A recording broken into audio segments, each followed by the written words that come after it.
Hello, hello, hello. Welcome to the office hours, ladies and gentlemen. Give it a few more seconds. Oh yeah, I forgot to get some drink. I'm gonna do that. I'm running late because I'll explain here in a moment. But basic gist is I forgot how much TV rots your brain. Be right back, chat.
Alright, sorry about that. Adding some drink. Welcome everybody. Oh, did I say I had it on ending, didn't I, instead of starting? Oh well. Such as such. We're doing this stream backward like Merlin. Welcome to the office hours. I just forgot to change it. It comes into to the thing I was going to say at the very beginning. I don't watch a lot of television. Just in general. My entertainment mostly comes from YouTube, some Twitch, and games, and then, painting, minis and such. So I tend to not watch a lot of traditionally done media. Watch a movie every so often. Don't watch any TV shows. And so the only real thing that I watch are like it's produced is like cartoons and anime. And they're enjoyable. But every so often you find a show that just like mwah, it's just like it hits right. And you try to go, okay, cool, that's cool. Let me find another show that's similar to this. And I've discovered that, like, there are so much trash out there for pretty much all of television.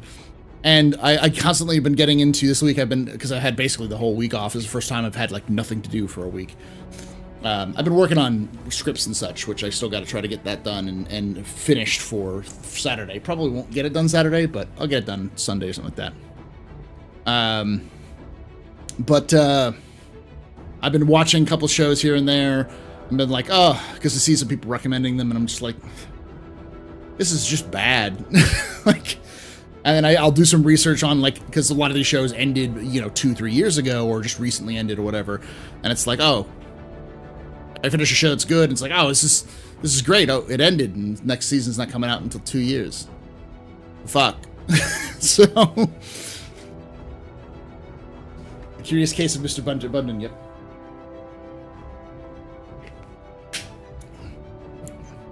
Yes, there is a purpose for that, Broken AI, and I'm not going to mention it on stream, but you get close to it.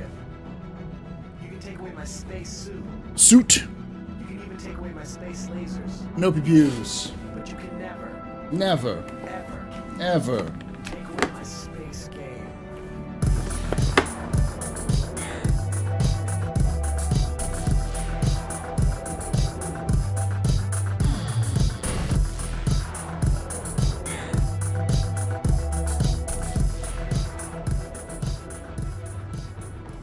Teacher Zero just resubscribed for 7 months. Thank you so much. Thank you so much for that. There we go. Thank you so much, Tech Zero, for that 7 months support. You're very important, popular, very precipice, or very pedestrian. This is your fault. You're that. It's coming through clearly, just twice. Huh. Well, I'm not gonna be able to fix that there, Darsh. So deal with it. It's going to come through twice. That's just the way it is, because I don't know how to fix these problems, and the only way I could fix that is to make it so that it only goes through the stream, and then I can't monitor it, and if I can't monitor it, then I can't dance to it. So you're just going to deal with it with doubled over there, Darsh. I haven't watched the ISC yet. Now I'm going to watch it, though. Oh. What the fuck is this? Super Beardy Man? Oh, for the dance? It's celebrations. You don't like celebrations? You don't want to see me dance? You don't want to like my classical skills? I mean, I got to figure something to do. My scenes, well, it's not even my scenes, it's the audio just doesn't because the problem is that it's running through, the alerts are running through my main speakers so I can hear them, but it's also being run through an audio mixer. So if I remove that, the audio running through the actual thing. So if I remove that and just goes through the, it may not actually go through the, like, let me try this. Oh, whatever.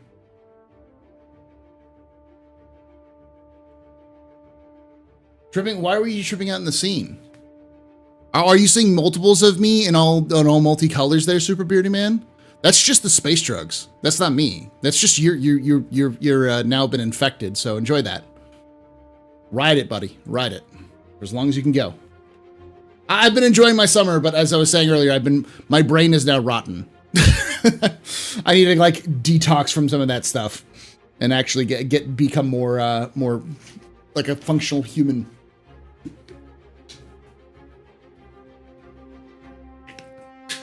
Oh.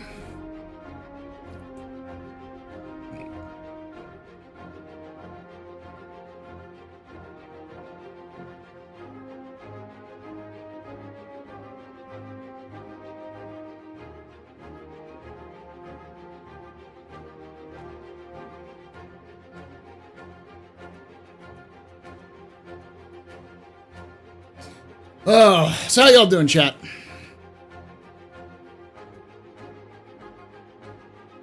I've never used Laserpig in history class. He's entertaining, but he's not completely historically accurate.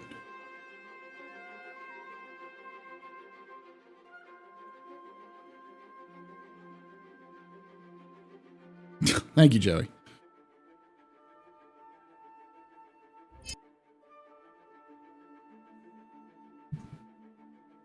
We'll watch this here in a moment. It's hot, I'm dying. Suck it up, Darsh. don't. If we want to start comparing heat waves, this is why whenever I hear people complaining, be like, oh, whenever I complain, it's super cold. They're like, it's negative 755 here, and I'm like, cool. It's the center of the fucking sun here.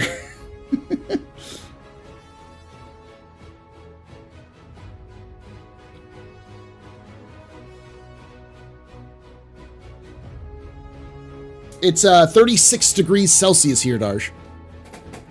And that's cool. It's been cool here recently.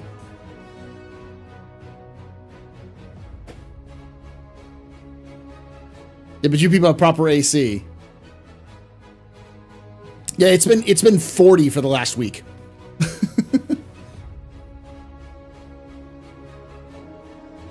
Yeah, I get that, Broken AI, but I also remember hearing a lot of people being like, "You're like Americans' houses are made out of paper, and all of our houses are made out of concrete and brick." It's like, yeah, because our houses are made out of wood and paper with insulation, which keeps us cool and warm when we need to.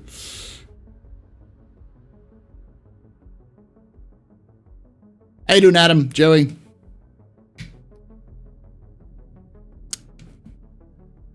Yeah, it's 88 here, but it's feels like 96. So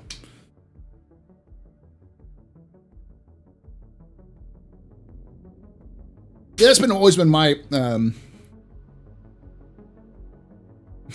my day. It was 1,000,000 degrees, and we had to boil hobo stew on the pavement. Yeah.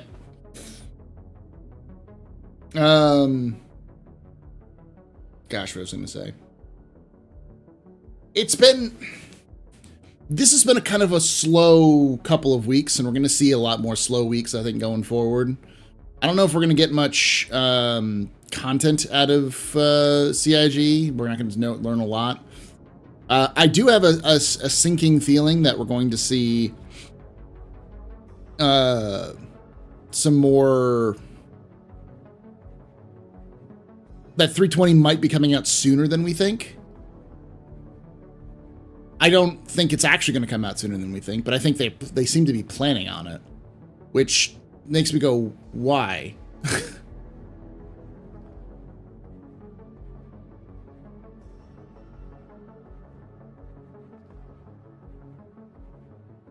Yeah, that's the thing. It's like, since there's nothing fucking in it, yeah.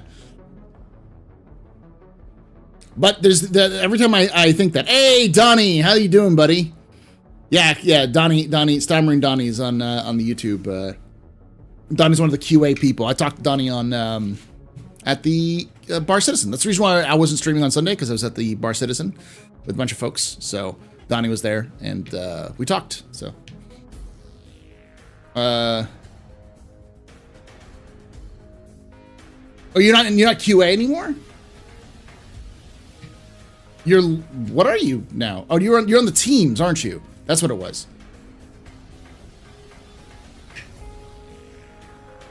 We talked about it. We talked about this, didn't we? Are you in design?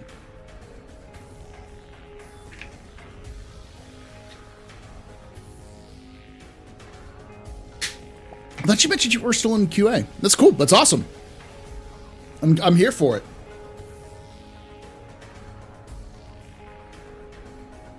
When should 320 come out? Is supposed to be third quarter or fourth quarter? Third quarter, but CIG has in the past said that third quarter patches, when there's a live CitizenCon, go out after CitizenCon or around CitizenCon, because it just takes CitizenCon takes a lot of their time for prep. What am I drinking? Just G Fuel.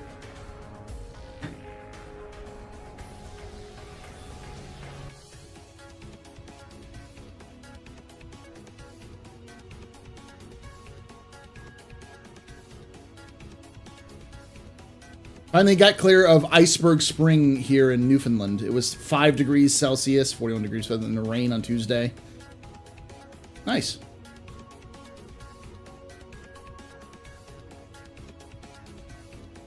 The only reason why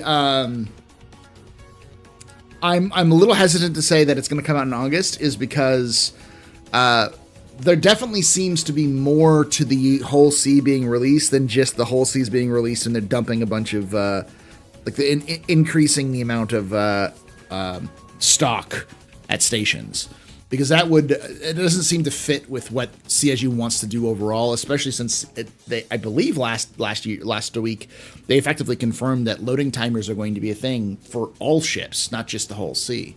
It's just needed for the whole sea. Though we'll have to know. We'll get more about that soon. But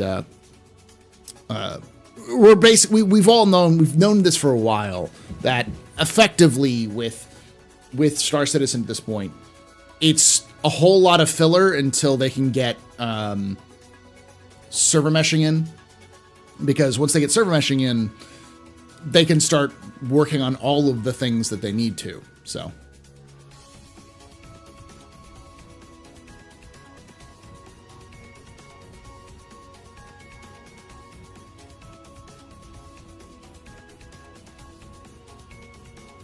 The reason I was thinking August, September is that it looks exactly like they're just dumping it in with the most hacked in stopgap, but they're not really, because the cargo timers is something they've mentioned in the past. So it's definitely something they've brought up before. Darj and Naz and I talked about this last Captain's Table, which was like, yeah, it's definitely a thing they've done.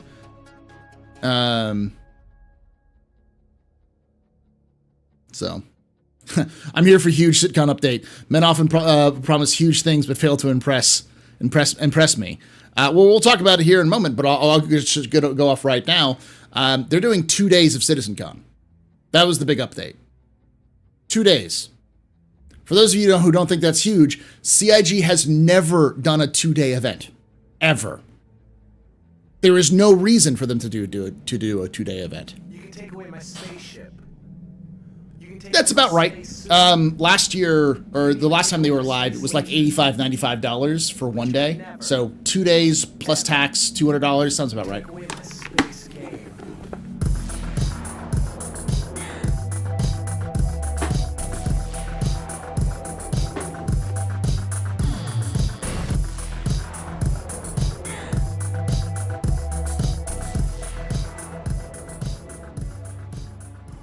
Couple just resubscribed for 37 months. Dance Thank you. Thank you so much, QPan, for that 2 months. 2 of your 3 months there, QPan. You're a very important part, very impressive, Mr. Any pedestrian. This is your fault. You're drinking night. Shots and cheers and chat, y'all. Shots and cheers.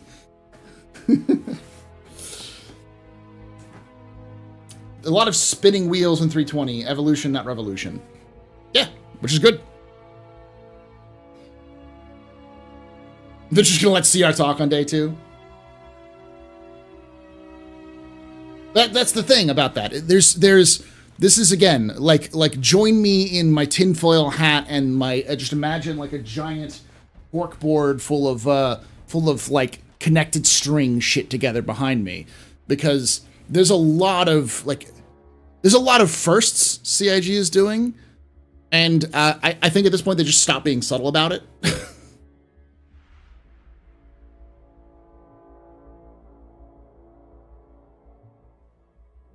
They'll be giving out the Tholo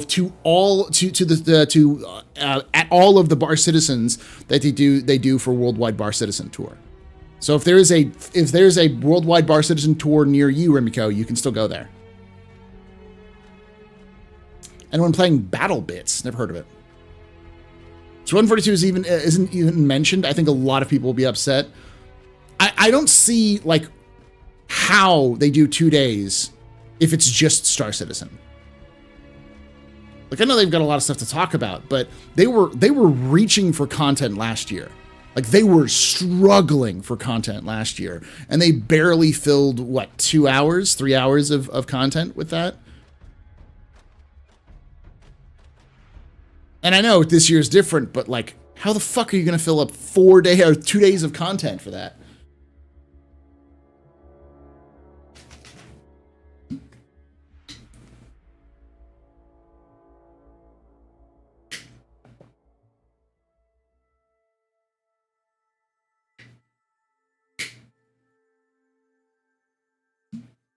One day Star Citizen, 1 day Theaters of War. I told Donnie at the bar, at Bar Citizen, don't make me a liar, Donnie.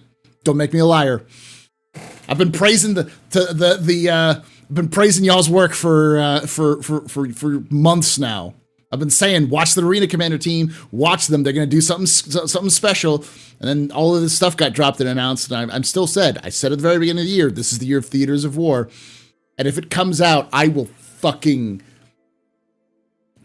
going to like use that as a wild ass guess, a long shot goal that I'm going to then plaster everywhere. And just rub it in everyone's face. Whenever someone says, well, Paul, you don't know. I knew this. Shut the fuck up.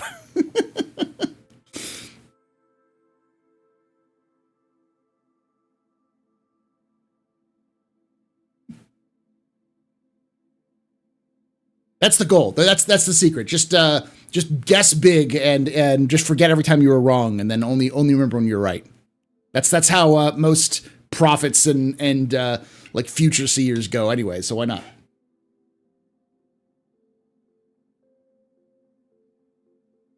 Battlefield is like Battlefield 3-4 mixed with Squad and Call of Duty, all in one with Minecraft-like graphics. It's a very good indie game made by... Oh, I think I've seen that. I think I've seen people cover that, and that's how people enjoy that. What's Theaters of War? So Theaters of War was basically Battlefield for Star Citizen version. That was originally pitched to come out as its own standalone version alongside Star Marine and Arena Commander back in the last live CitizenCon, which was 2019. And since then, it kind of disappeared. It's dead, but so is Star Marine. Like they're all dead now. It's all now, but that's because it's all being integrated into Arena Commander. So all of them are being integrated as one thing: Arena Commander or Star Marine Arena Commander, and then hopefully Theaters of War. So basically Theaters of War is just a combined arms version. If you took Star Marine and you took Arena Commander and you mushed them together and added vehicles, you would get Theaters of War. That's intentional there, Anna. And you're not going to see this a little bit later.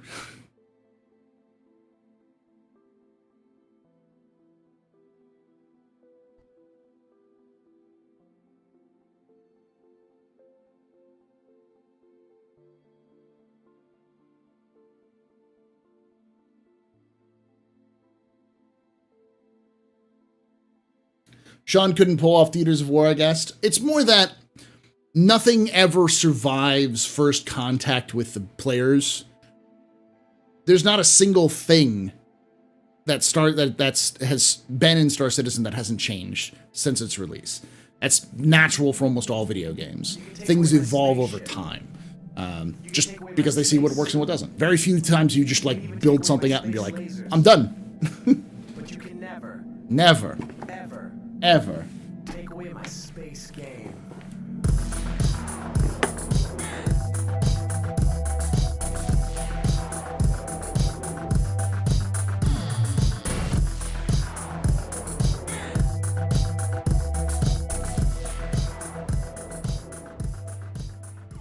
Moria_the_chose just resubscribed for 15 months. Hope you are doing better than me. Company is getting audited by the ATF. Nothing criminal. Do lots of paperwork. Fun. LVNDMARIOT. Thank you so much for that. 15 months there, Moriar. Thank you. Sorry about that. Didn't last time you talked about us that the ATF was already auditing you earlier as well? What are you doing to end up on their audit list? Are you selling to like Syria or some shit like that?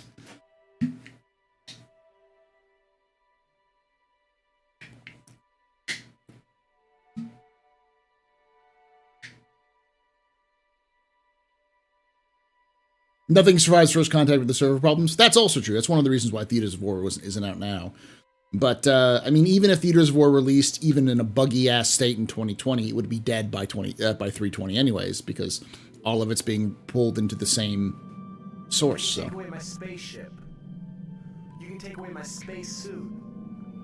You can even take away my space lasers. All I'm going to say, Anna, is that whole, what you were commenting earlier is intentional. And I can't talk about it too much on live.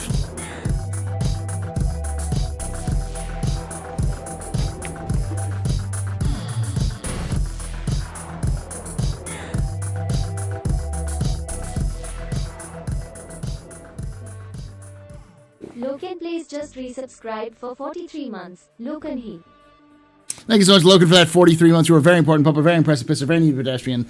This is your fault. You're drinking night. Shots and cheers in chat, y'all. Shots and cheers. How you doing, Logan? Yeah, sorry about that. I'm super behind on a bunch of video stuff. Like I was gonna plan on going out to the to my local Warhammer store tomorrow, but I'm not gonna be able to do it because I'm just so behind. I gotta get an entire expose on the Banu done, which is gonna take a while. So. But I'm going to be streaming Saturday and Sunday, so.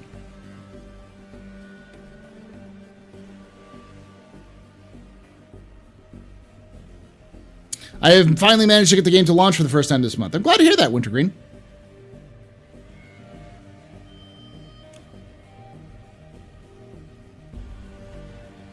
Everyone is always on the audit list, but depends on where you are ranked, depending on what you're doing.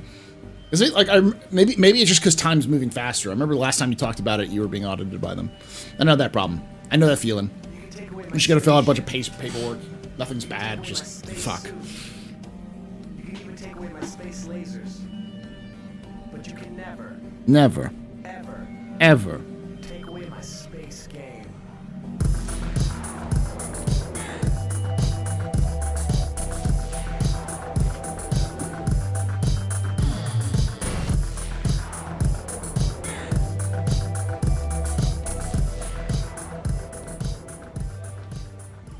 Penumbra_Horozo just resubscribed for 15 months. Orbital bombardment eliminates all problems, including civilian unrest and Xeno-related problems. Tilde Ivo Messer, probably. Thank you so much for that 15 months there, Penumbra. You can take away my spaceship.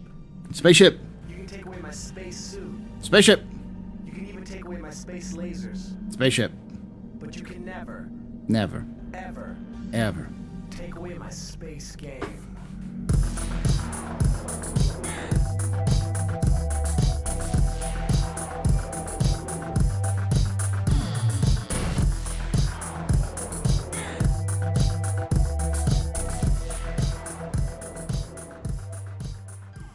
The Hooded Voice just resubscribed for 3 months. Thanks so much for that 3 months of support there, Hooded Voice. You're very important, Papa. Very impressive. If any pedestrian, this is your fault. You're drinking night. Shots and cheers in chat, y'all. Thank you there for that. And biddies there, Alex Droog. Oh, so much. We're selling firearm parts to Ukraine through a contract with the State Department. The ATF wants to make sure that the parts are actually going where they're intended. Yeah, okay, so you weren't lying that you're selling it to the Ukraine. Okay, that makes sense. I'm sure the State Department is much more careful about any weapons that are going international than anything else. So that makes sense that you're going through an audit. We're just gonna be, you just dance. It's summer dance season. Wait for it. As the biddies takes forever, I gotta go back through and fix some of those alerts.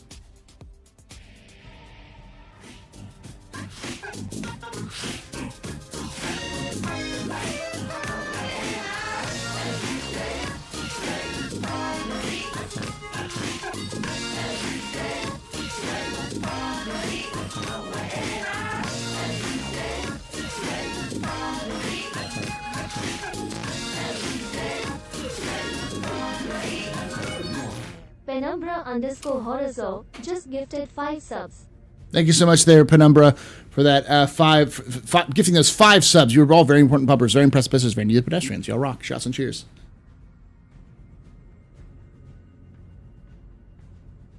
Keep that thing on. Is this dance the hot thing in 2953? I'd hope so.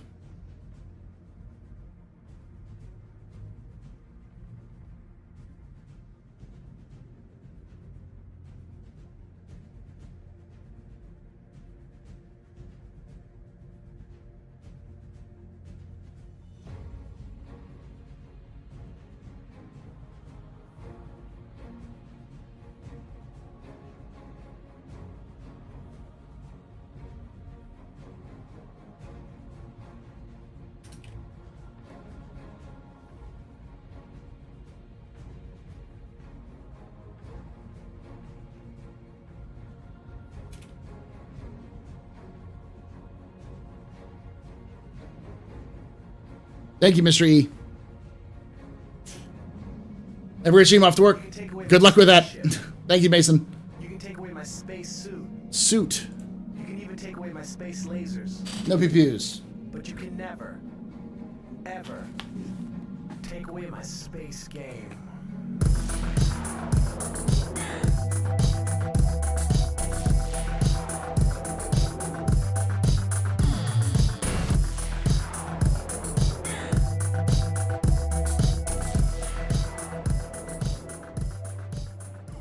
Ash__hole just resubscribed for 38 months. 38 months of my life I won't get back. Yeah, that's your own fault. That's your own mistake. That was your mistake, Ashhole. Thank you so much for the Twitch Prime sub for 38 months. You're a very important pub, a very impressive pisser, very deep pedestrian. This is your fault. You guys are drinking night. Shots and cheers in chat, y'all. Shots and cheers. I don't know why anyone watches me, to be fucking fair.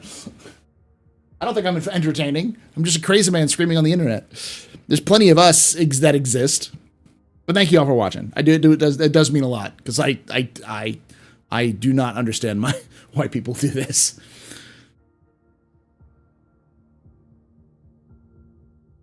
Because Lore Master, yeah. We watch you because we do not want to read. Oh, thank you, Yubi. See, Yubi is a man of is a chatterer of character. They're a person of culture. They're a fellow person of culture because they can understand this beautiful face.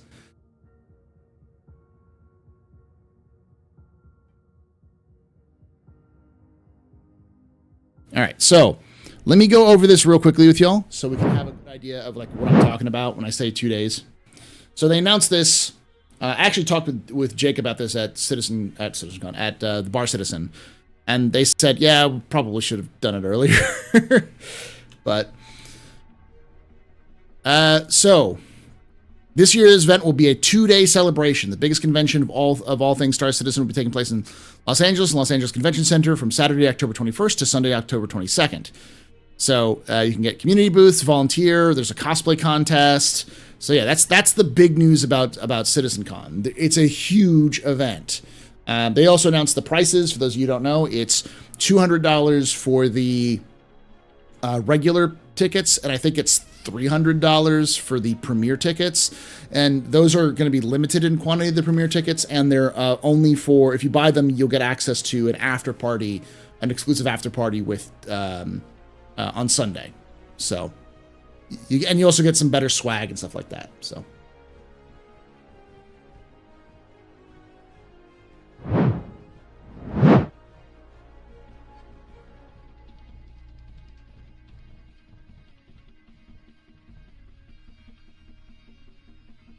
turn in Violet.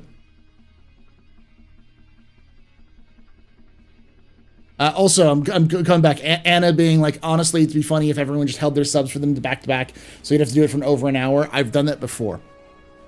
It's why the multi subs are now their own individual thing, and not they're like whenever someone subs more than once, like does a gift sub more than once, like so like 5 bombs or 10 bombs. There's a reason why it's it's that now, because there was one point where people were subbing to the point where I was dancing for 3 hours. It was nuts.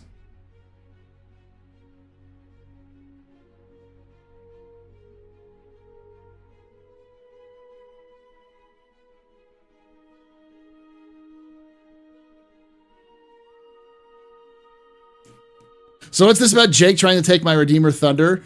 Jake apparently was going to try to do that. He was the first one who thought of the idea. He's the one who threatened me with a good time there, C-Daddy, saying that he was going to do put an unupgradable Redeemer in my account, and he never did.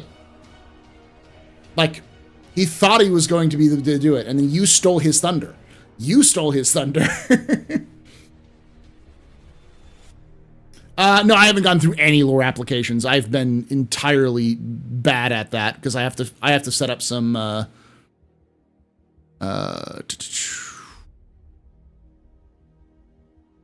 have to set up some actual moderators to go through and do that. Okay, admin, members, recruitment, applications. 18 applications. Lunar. Let's see what they said. Okay, accepted. Lunar. I'm gonna go back to the very beginning. Back in January, on my birthday. Fordsworth, okay. Admiral Locke. There we go, that's fine. The Revelator, back in January 17th. Iris, of course, going to do that. Grinning Idiot, sure. Cool. Man on Crutches. Doc Platypus, of course. There we go. Adam. Join the AstroPub. All right.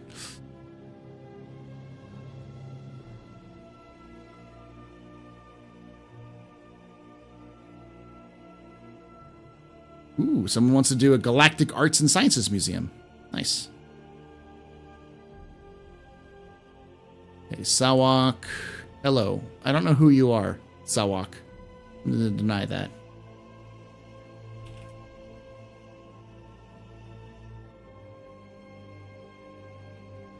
Oop. All right, everyone else has been accepted. So if you've been waiting to join lore, now you've been accepted.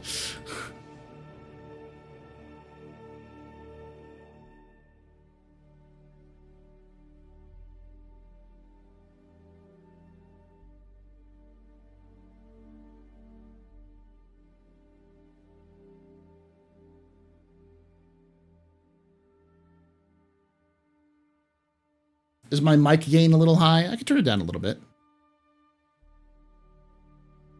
I just get really excited. I gotta turn down my mic. I gotta turn my mic physically. It's one of those things. My audio sucks. It will never be fixed unless I spend like $300 on it. And I'm not in a position for that sort of thing, especially since I'm gonna have to spend $300 on going to CitizenCon, so.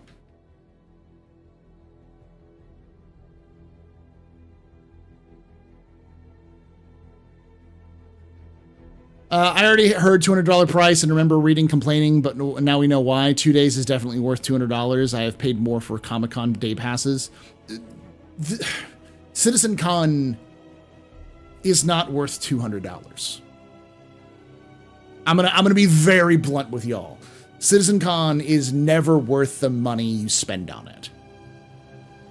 The only reason to go to CitizenCon is to hang out with fellow nerds and talk with CIG staff, but mostly just hang out with other people in the community. If you want to have that community experience where you're talking with content creators or talking with CIG staff or enjoying a beer with some org mates, and you don't have a bar citizen nearby, or you want to look at a big experience, yeah, it's all right.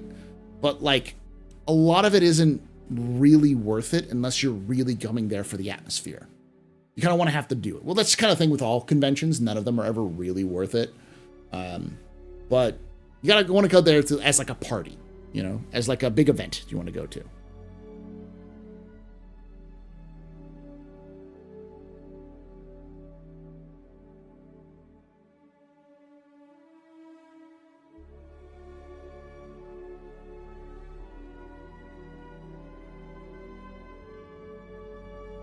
$300 on the low end, then you need to go XR, and that's like $350. Then you need to buy a mic. Yeah.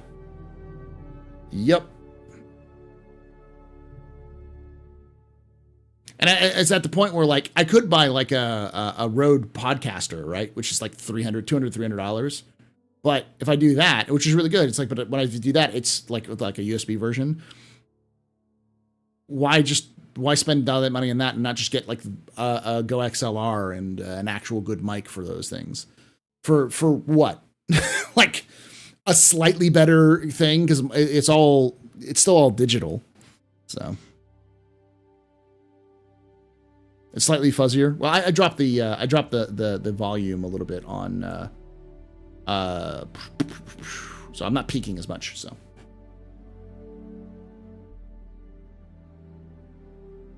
Comic-Con isn't worth it either. No.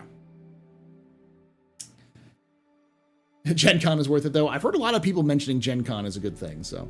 But now my And you know, I've seen some other arguments. Like, for instance, I know people who go to anime conventions regularly, and I know why they go to anime conventions regularly, because there's some places, like, anime conventions are not just anime conventions, they're also like rare item flea markets, where like you can get like very limited runs or sometimes bootleg, but like, you know, you can get stuff at those conventions that you cannot get anywhere else because it's the only place they're sold.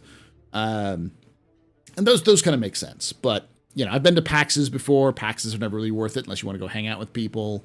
And CitizenCon's the same way. You're not going to get any exclusive information from a CitizenCon that you wouldn't get from watching. And you're not going to be able to sit there and talk with the ship designers for an hour and a half. Unless they absolutely want to talk with you. I'm sure they wouldn't mind to, but you're one of, you know, a dozen people. I remember people lining up to get Chris Roberts' signature, and I'm like, why? Like, you come all the way here to get Chris Roberts' signature? I don't care. No offense to Chris Roberts. I'm sure he's a lovely man. It's just, like, I don't back this project because it's a Chris Roberts project. I back the project because I like the idea. But, you know, I'm a rarity when that kind of stuff happens.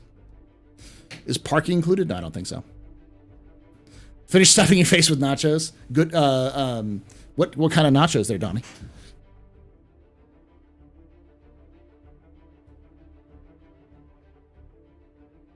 Ooh, Freebirds. I like Freebirds.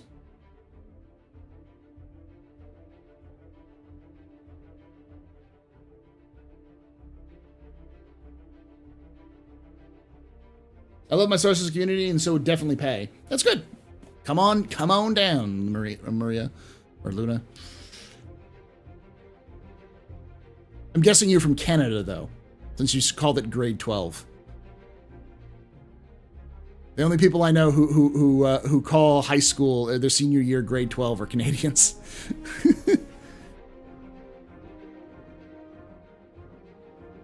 I did back because of Chris Roberts and the idea. I mean, I'm not like the other girls. But I just didn't back because of Chris. I backed because of the idea. I've told the story many times before, but effectively, the idea is what hooked me, not the fact that Chris Roberts was attached. So.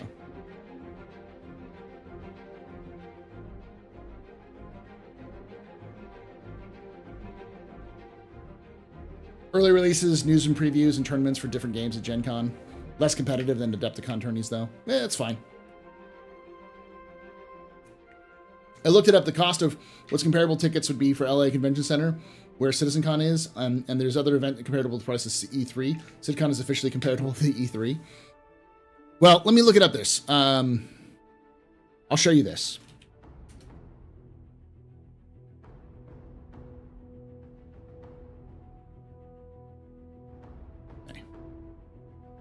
So Anime Expo, I'll pull this up so you can see this. Anime Expo, I did this when I saw the tickets, we were waiting for the tickets. It's coming out on July 1st and through the 4th, right? Los Angeles Convention Center. So this is the same place that CitizenCon is taking place. For registration, it is $95 for one ticket.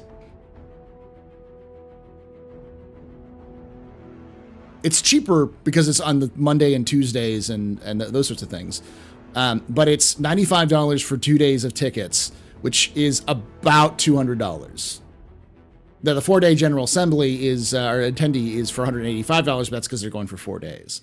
So it's about on par with that.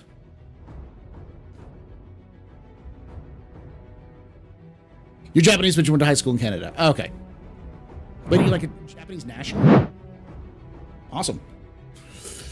But that's to give you some. I'm still blown away that there's a, like, I've said this before. When I found out that, like, there's a thriving community of Star Citizen fans in places like China and Korea and Japan, I'm like, no, there's not. Like, no, there's not. And then you find out that there's a thriving community of Star Citizen fans in places like France and Germany and South America and various. I've seen fans from all over the world. I'm like, it just blows my mind that there's so many people who follow this stupid project. Sponsored part by backers by you. Yeah.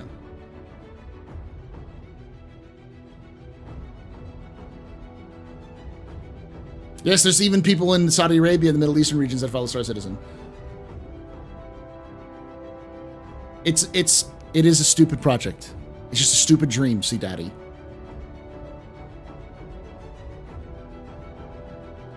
Oh yeah, she's in Dubai. Forgot about that.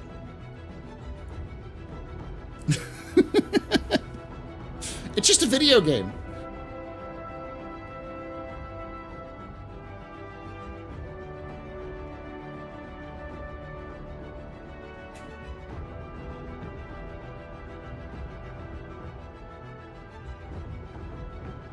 Oh, it's Homer. It's Nunya. That's my number. Nunya.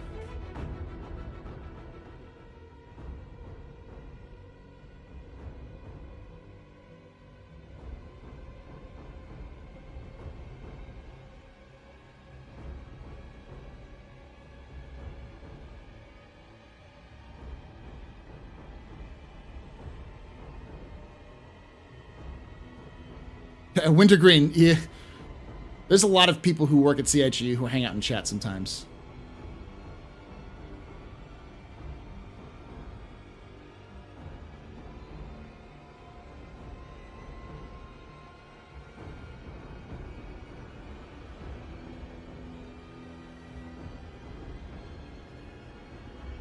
Yeah.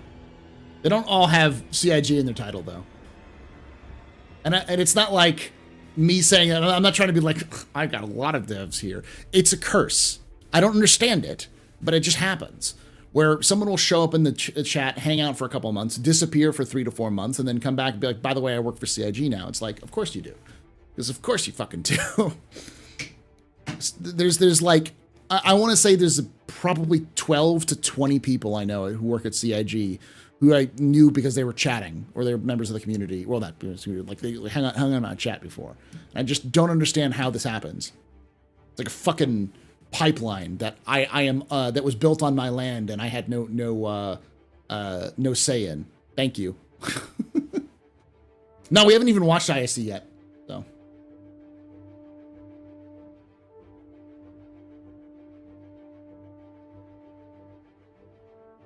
None of your business there, Homer. That's what my number is.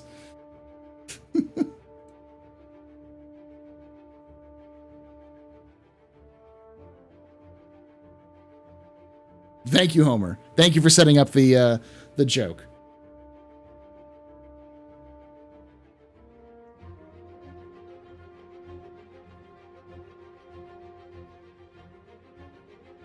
You gotta build a bypass. Yeah.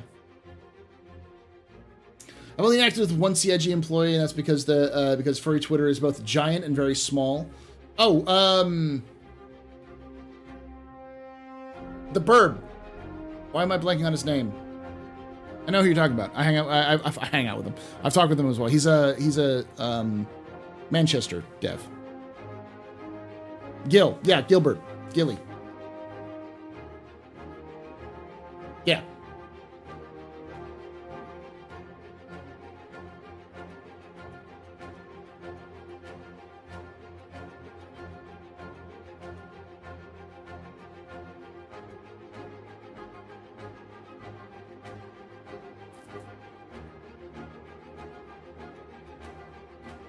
No, not that Gilly.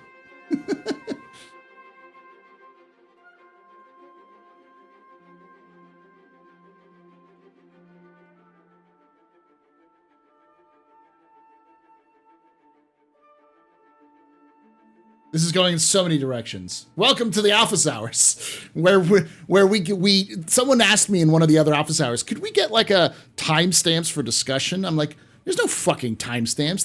This is a car with no wheel. There's no steering wheel. It just careens wherever the hell it wants to go. I have no control over this. That's not how this works. Yeah. You can't timestamp chaos. Yes.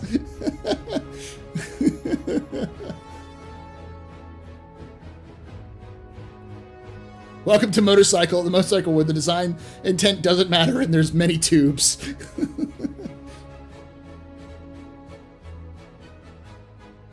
That's for those of you who don't really know. That's the whole purpose of this. Is kind of we look up at some of these like some of the information. We do some discussions, but it's mostly just an AMA stream. The idea is being kind of we talk about the game, we look at some of the news, we look at some of the lore, and if you have questions, I can answer them as best I can. So.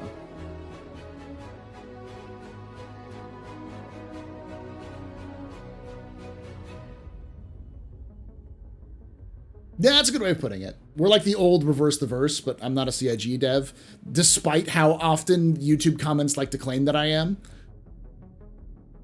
It's fun. There was one comment on one of the last Squadron 42 videos where someone said I was weirdly obsessed with the game. I'm like obsessed, like white knighting for CIG. It's like, isn't that the same video that because they didn't watch the live stream. They didn't see me go on for 30 minutes about where CIG fucked up and where they could change.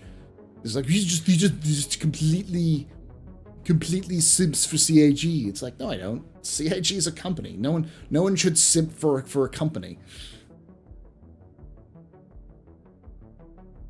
You are I'm as much of a CIG shill as Mike is a CIG hater.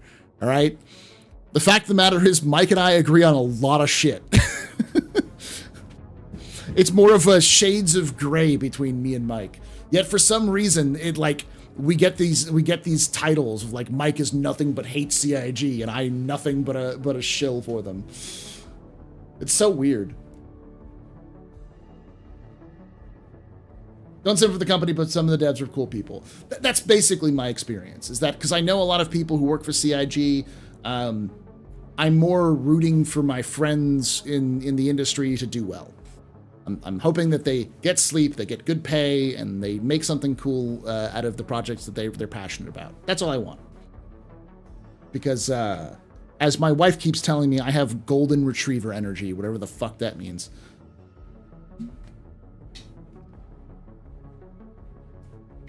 All shilly, yes, you know it. This stream is a cheese wheel bouncing down the hill and we're all chasing it.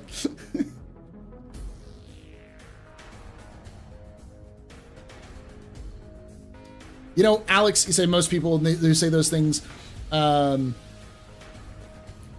really watch the vid. They just comment. They comment just by the title. Of course they do. And you know what? I'm okay with that. It's my favorite type of commenter. Someone who reads the title and posts a paragraph-long response about how I'm wrong or right without even watching the video. I'm like, bless you. Bless you, sir, madam, and or NB. Bless you, human being on the other side of the screen. You've engaged with the content without even watching it. You've blessed me with your content, with your comments.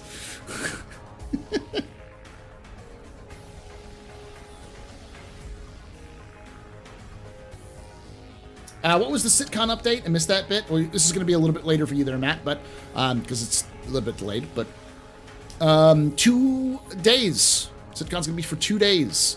They're doing community booths, which they're allowing people. The tickets are going to cost $200 for both days, or $300 for a special VIP ticket, which gives you access to a after party. There's also volunteer stuff that's going on. So, what kit model would you personally most like to get? The MSR. That's not actually released yet, or going to be released. It would be the Corsair, a 1 to 500 scale Corsair. I know that's huge. I'd also like to see a Connie. I'd love to see a Connie, though the Connie would be fucking pain in the ass to assemble and paint. Golden Retriever energy is just wholesomely bright and pleasant. I don't know what it means. My wife and I have constantly been called two peas in a pod by both of our families and our friends. How we're kind of like on the same wavelength a lot and enjoy hanging out with each other. You know, she's my best friend as well as my wife. But we do run in different circles, like social circles and online circles. So that's a term. I've heard the term before, but I don't know where it comes from. So.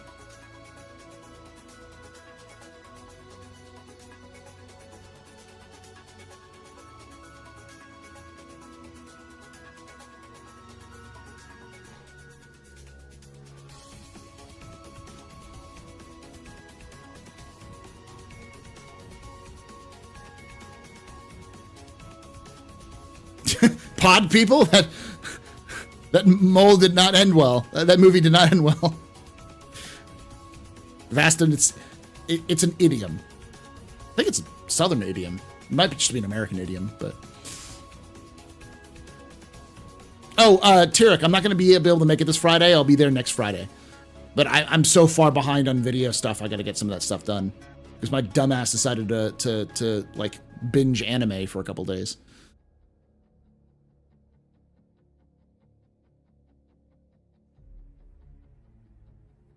So I watched all of Skip and Loafer because I had a good solid recommendation of being like a very good, well animated, solid kind of slice of life thing. It's my two secret weaknesses, which aren't so secret if I say that now, is romance and slice of life anime.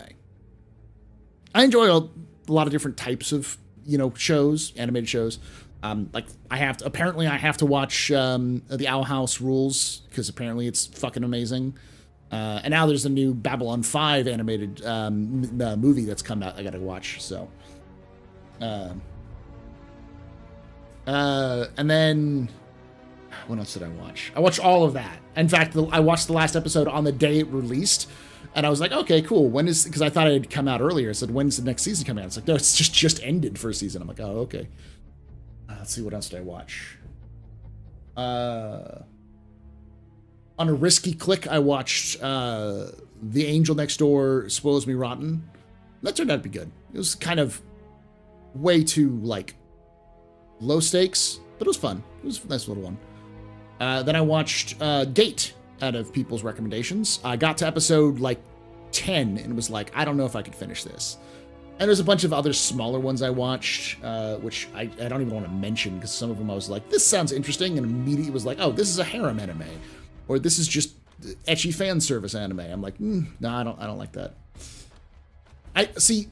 The problem with Gate was that I enjoyed the premise. The premise is fantastic. I love the idea. It's an interesting idea of blending fantasy and modern reality. What would that look like? It's almost sci-fi.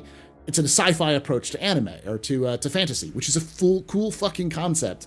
It's not only done by Gate. There's plenty of other places. I remember the 1605 AD, where like a town in it's like a book where like a town in West Virginia gets transported back to Germany and like during the 30 Years' War. I don't remember the name of it, but it's basically a town in West Virginia in the 30 Years' War.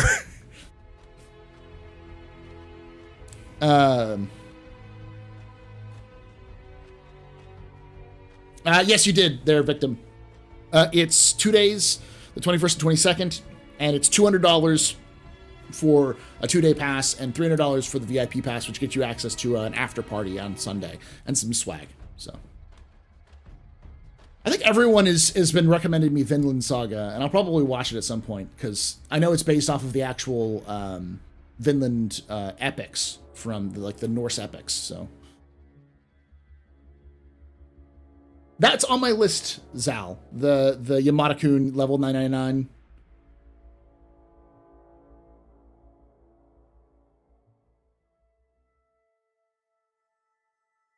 That was the final countdown. The modern warship that gets trans back to World War II. Yeah. Like, those are cool, but those concepts are very...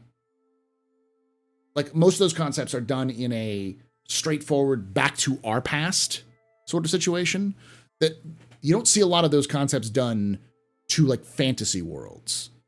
And so I'm like, I heard good things about Gate. I'd heard the premise was good. But by the time I got to episode 10, it was just a harem anime. Like, it was just... and the idea, like, all right, I'm going to have to try to break this down because the logic leaps were insane.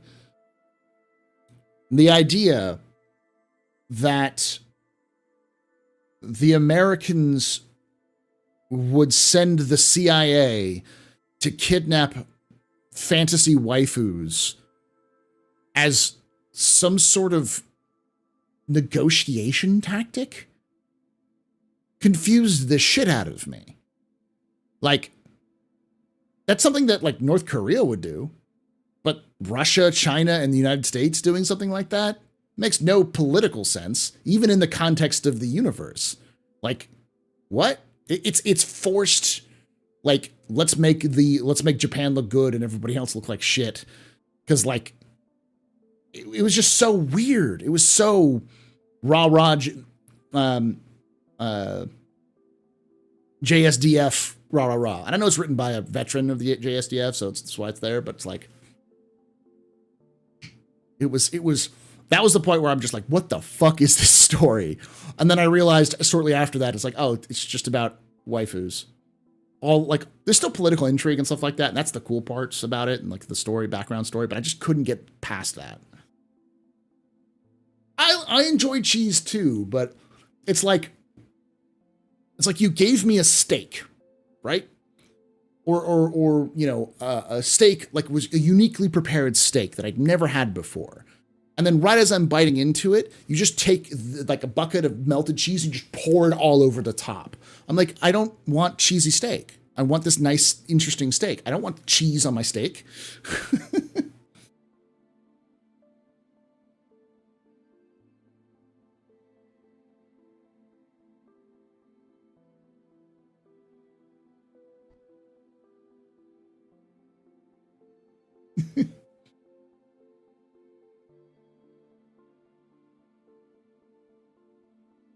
Yeah, but if I want to get a Philly cheesesteak, I get a Philly cheesesteak.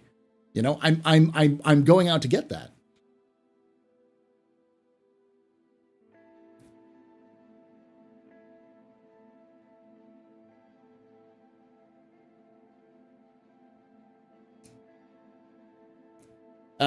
Paul Gaeta's political propaganda even was sponsored by the JSDF as well. I know it was, but like, I enjoy the Transformers movies for what they are.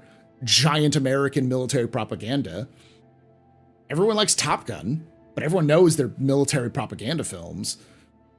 But like, that wasn't the problem. It wasn't that military propaganda was it, but it's like, aren't the US and Japan like still significant allies in terms of defense treaties and all sorts of things? Like we have been for almost 100 years now, since the end of World War II. It's been key parts of each other's defense, with US bases in Japan all over the place. I know plenty of people who served in the US military who've been to Japan and been there for overseas for a long time period. The whole Korean War was partially about protecting Japan from communist infiltration. Like there's a lot of like history there. So it's like, why the fuck would the US send the CIA when they could just probably ask, show up and interview, you know?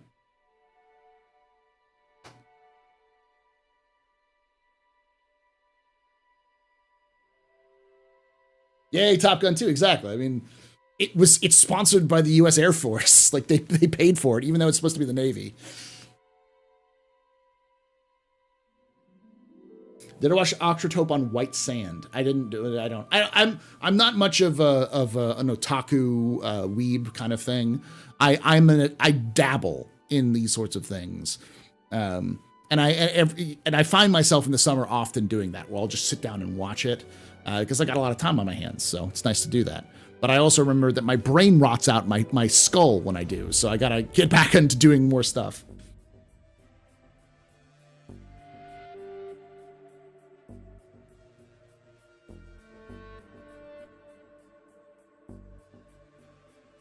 I loved watching the medieval world play fuck around and find out repeatedly. That was fucking cool.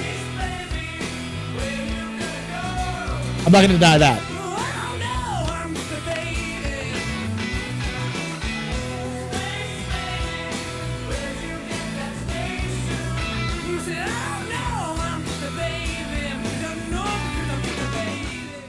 Logarithan just had a space baby. 07.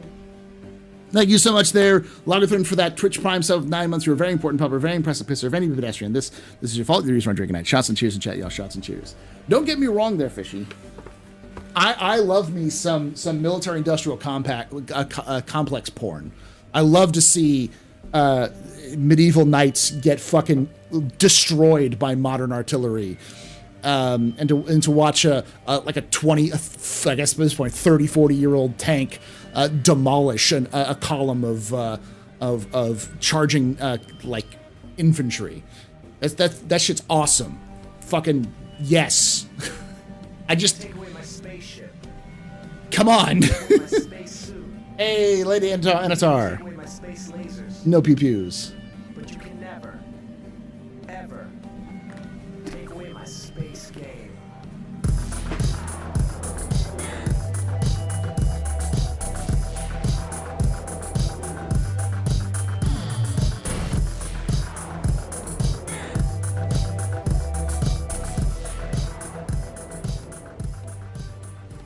Lady Anatar has subscribed. Thank you. Thank you for that Twitch Prime sub there, lady. You're a very important pub, a very, very person. You rock. Just use the chat. How you doing, Anna? Good to see you again. For animes where the main character isn't a hero, kind of like an anti-hero villain, kind of like Megatron. Tired of the moral main characters. I don't mind moral main characters as long as they suffer. And that sounds sadistic, but like that's the thing I want to see. I want to see character growth. That's always been my new kind of, or my new, that's been recently my kind of thing. When I'm looking for entertainment, especially pre-scripted entertainment, I want to see character growth and change from the first episode or from the beginning of the movie to the end. I hate stagnant characters that focus more on the plot. It's not too bad if like the world changes. I need to see some change happen. Otherwise, what's the point of anything that happened?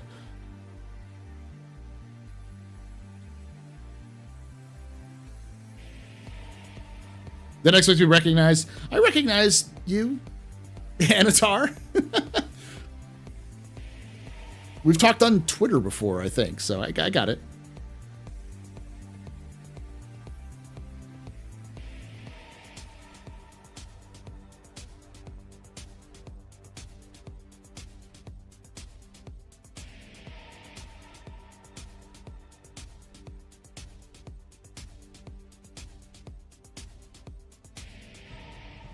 Don't get mind me, I got tired of living in the past on YouTube. I get it.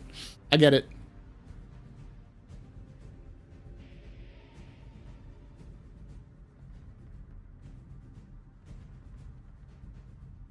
All right, let's watch this video and see if it's bad. I'm already prepared. Some people have been like, "This is amazing," and some people have been like, "This is a terrible ISC." So let's watch it. 16 minutes. Every time we talk to the folks at the mission feature team, Eminence and Shadow is an absolute shitpost. I think that's everyone likes it because it's a shitpost, and I'm down for those sorts of things as well. Self-aware shitposts are always fun. as they pursue work on the upcoming Alpha 320 and beyond, now is no different. So let's check in with them and get some updates on a few of the new features they're working on, including one improvement to the law system that's a long time coming.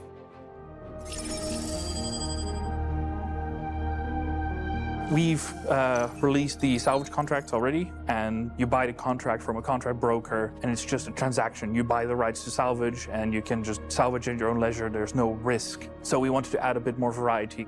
The illegal ones, there's a timer with enemies, but once you get rid of them, like, that's it. So we added the cover-up missions. It's an unlawful mission. And the Forgot to You do can take that. away my space suit. How many? You can even take away my space lasers. Hey, Ultra VIP. Never, ever take away my space game.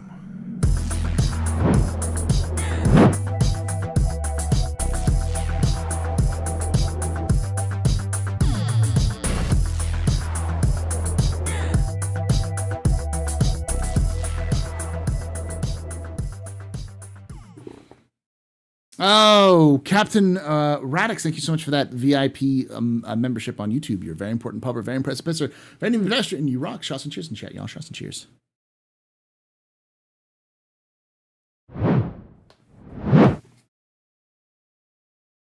Hazmat gloves for that color change. right, let's get back to this. The I'm going idea to is turn these that off. Ninetales have committed a crime and want you to cover their tracks. We know security is going to investigate the crime scene, so you're being hired to scrap all the identifiable markings and paint, and you have a certain time limit. It's the first mission really to have fail timer. So if you don't take the skin off of a ship in time, the police will turn up, instantly clock it and say, you know, this is Ninetales and you'll have failed your job. When you fail the mission, you don't get paid, you have nothing to show for it. However, if you do successfully manage to completely wipe the ship clean, then you get paid because you rendered them service, which is also going to tie in with reputation, which the current contracts don't implement yet. If you do want to get greedy, you can still get greedy. You can still start taking parts off. That isn't part of a mission. You can still go aboard, and there's probably going to be, you know, really valuable things aboard. What I like about this mission is that it's a bit of a precursor to how we want to start evolving the salvage missions as we go. Currently, salvage missions don't have reputation tied into them. You just buy the contract and you're done. But this is going to start our work towards having more reputation scopes. You're actually going to have rewards coming in with finishing these missions. There's actually going to be a reason for doing these in the long run. One of the things we'd noticed is that even though they're salvage missions, now that you can take cargo off and weapons off, people are actually leaving the skin. They weren't using the salvage beams as we imagined they would. So it's been nice that we can actually make that part of the mission. We can make the feature the mission critical aspect. With Siege of Orison, we built these new Crusader platforms. You've definitely seen Solanke platform, Brushwood, Heartmoor, and building those, we essentially got all of the building blocks required to expand Crusader even further. We made inspiration. I always feel bad when the folks in the videos obviously worked hard and care about what they're doing, but the content itself complete flop. I don't think it's a complete flop. I like the idea of what they're doing with that, because the important part about the that kind of change to the salvage mission is more that they're trying to connect it to reputation. And I keep trying to tell people, I know it's going to take some time and CIG is slow, but it's in their planning that reputation is going to matter a lot more than money, because they want reputation to be the backbone of the game. And the only way you can earn reputation is by doing missions or working for mission givers.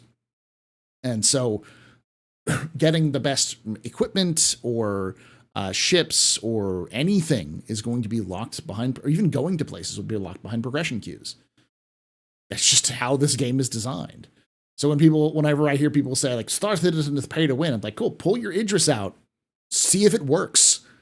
But it's going to cost you so much money to run that thing, and you're not going to be able to get the missions that will pay you enough money to run that thing, unless you have the reputation. So reputation is one of those things that really gates a lot of that stuff. And I've talked with Mike about it. At least last time I talked with Mike about it, he says that's pretty much the counter to the pay to win thing, is that everything's going to require reputation, which requires you to play the game. Park, which is a whole collection of 4 platforms and a whole bunch of buildings. Then we started doing platform infiltration missions. Wait until later when they tell us about actual 320 reputation implementation is, though. I don't expect them to have a ton of reputation, but any sort of addition to the current reputation system is nice. That's going to be like what is it? The dynamic economy, the quantum stuff. I expect we're going to get a quantum update at some point, maybe not in 3.20, maybe 3.4.0, but it's not going to be the final update, nor will it be an all-encompassing update for the economy. These things take piece by piece as they go forward. So, on them, the problem with that is that every time a mission location is used, it can't be used by another mission at that point. It's kind of reserved. So if 2 people do that, that's already 6 buildings out of the rotation, which limits a lot of the buildings. So what we decided is to have several more of these platform parks. We really just wanted one location that would be for Siege. We intended to copy and paste those all over the place in new formations. And that would mean that the siege islands would just be for siege, so that the event and the missions don't have to share the same location. We knew we could then like take those islands, reconfigure them, and then just like place them all over Crusader. Using multiple locations. They've talked about that in the past, but that was more like a white box concept, and now they're actually implementing it, which is nice. Is this around 320? Crusader spreads players out more, which helps with performance, and we kind of wanted to use the planet itself more as well. The intent was to run Siege for 319, but unfortunately, we weren't able to hit that. We ended up in a very awkward position where we had disabled the ability to have the current mission. So PIs on Crusader, yeah, which is something that people have been wanting for a while, and they mentioned it back in April that they wanted to do that, and so it's nice that they're actually doing it. Missions that went out on those islands in 318, available in 319, and we also didn't have the other islands placed. So we just had to turn those missions off completely until we get these new floating islands. So we made the decision to add more islands all around Crusader. It allowed us more freedom, like we can tell different stories. Oh, here you go, consignment system. The new consignment. This is the thing that I've been calling this repo, and everyone else is like, this is the transport mission. Like, this is repo mission. Mission involves the item dispensers that you've seen at Jumptown and in Korea. The consignment missions are made by Max. You'll be tasked with going to the UGF to retrieve a mission-critical item. There's several NPCs walking around, either security guards or other NPCs, and several of them will be carrying data pads with a code on them. By taking the tablets on them, players can see these codes. You will have to sift through multiple codes to find that item. Think of it as an Amazon locker where you have a code for your delivery. So you have to look on the tablet, which code hold which set of items. You go to a terminal, enter the code, and then it starts spitting out these objects one by one. You can type that code in and like stop it halfway through and then type the code in again and get the other half of the consignment out. The consignments can be found in various places. Like there's a lawful mission where you go and the security occupants of a UGF have been killed by the Ninetails. So there's all these corpses around and you have to go searching through them while fighting off the Ninetails to find these data pads. And, you know, scanning through the data pad and you finding whether it's got the mission critical items that you're looking for, or maybe just some really valuable items for things like Haddonite and Dolavi and things like that you usually only find in like one-handed carryballs we're adding into boxes. So that's a nice little like bonus there you'll be able to find. The greedier you are or the longer you take to get this mission done, the mission grows more and more difficult. We built a new system, a new module, which we're calling the anti-up system. It allows us to spawn increasingly difficult waves of AI that will approach and attack the player while they're at a location. Yeah, but that only works if your servers don't derp. The AI coming out of it grow more difficult, like through like light, that. heavy, medium armors. The unlawful version of this, you're actually acting as the Ninetails, say. So you go into a UGF that's run by securities, and you have to kill the bosses that come out and get the data pad off of those. I do a lot of bunker missions, so I'm excited to get some more variety in them. Unfortunately, like I play more on the lawful side of things, so if it's like a bunker mission where I have to kill like security guards, I'll be less inclined to do it. But if it's shoot Ninetails and steal their stuff, then yeah, I'm all for it. So the reputation ladder is going to be tied to... I believe, Fishy, that you will be able to keep what doesn't fit the consignment.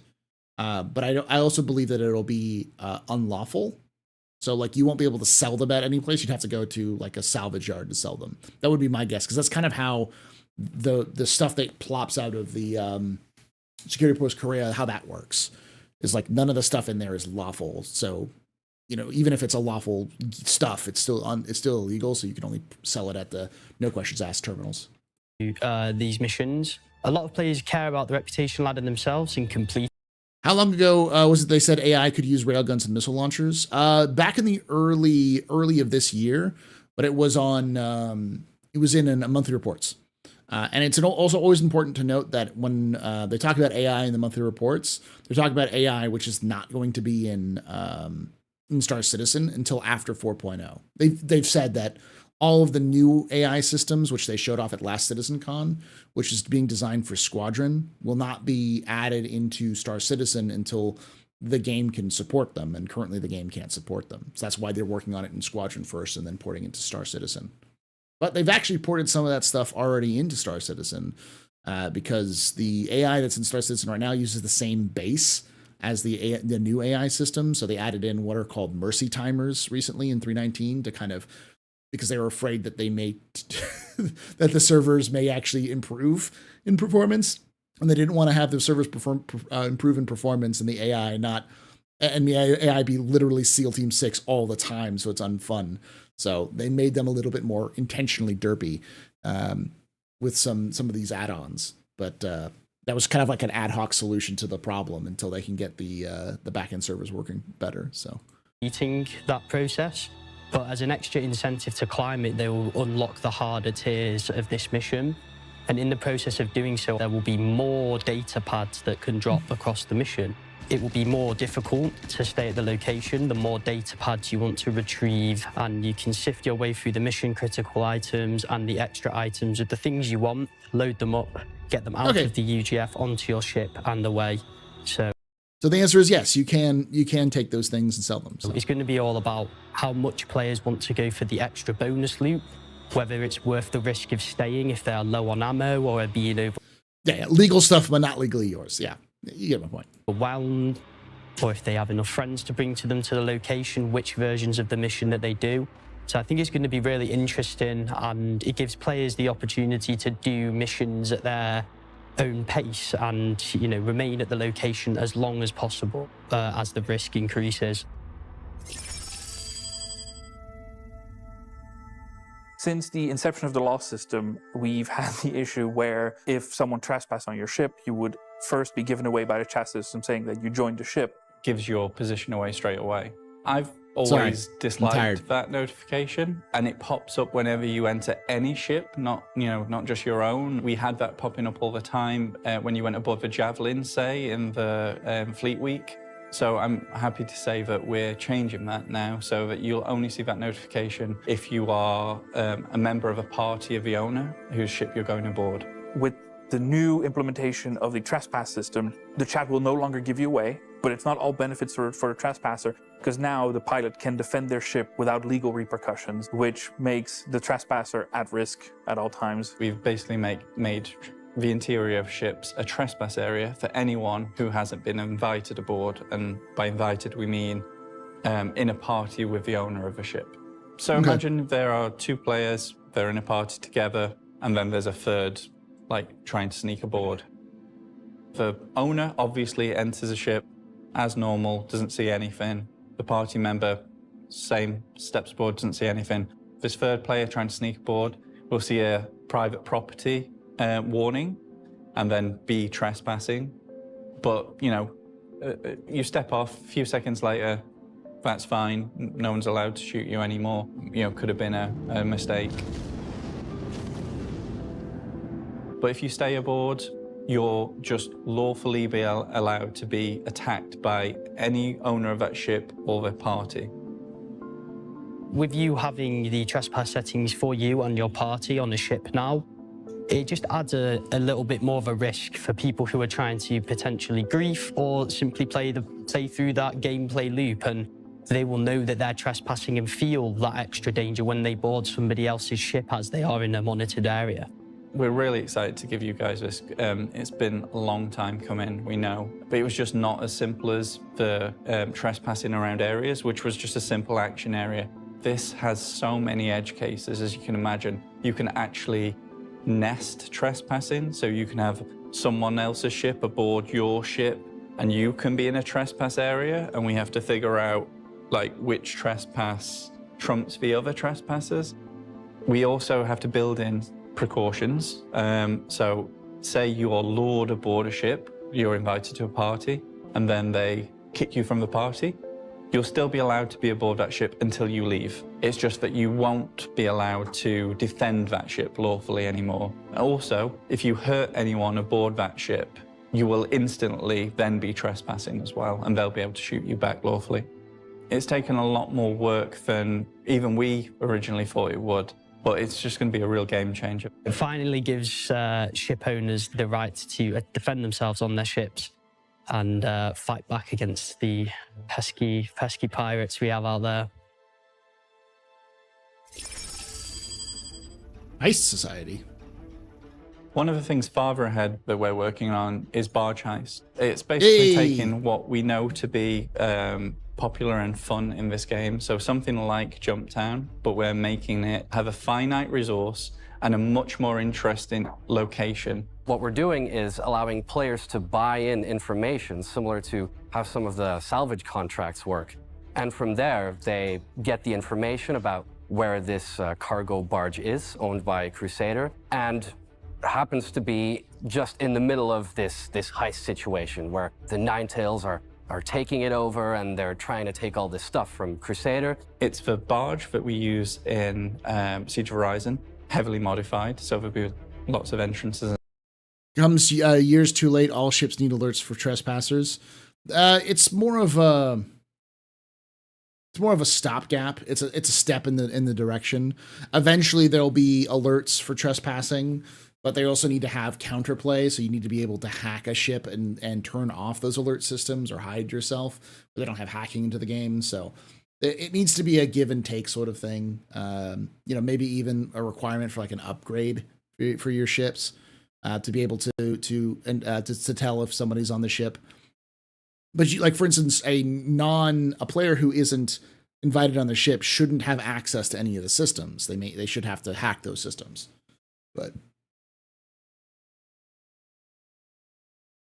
Are we supposed to be psychic now? Are we going to be expected to spend 9 minutes patrolling our out ships before launch? Just don't let anybody in your ship you don't want to.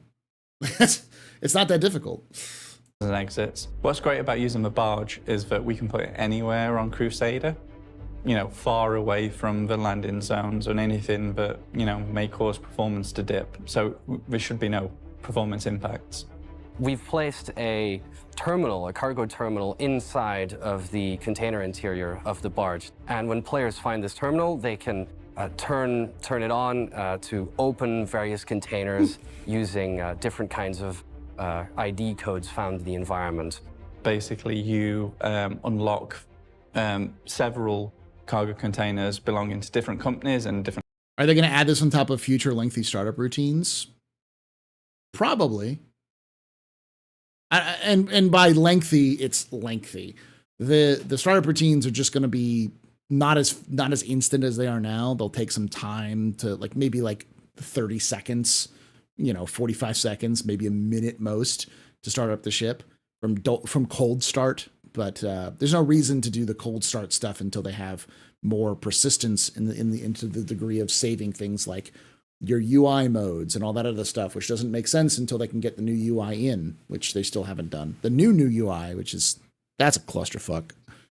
That's probably the worst, the most CIG thing that they've ever done. And I feel bad for the UI team because I know they're not a huge team. They're being pulled every which way to try to get stuff done, but Jesus fucking Christ, is that a goddamn train wreck? The fact that the new UI we have now, which was new from the old UI, which was updated from, is already out of date, and they're working on a new UI and never told us until last year. It's like, what the fuck, CIG? The fuck is going on?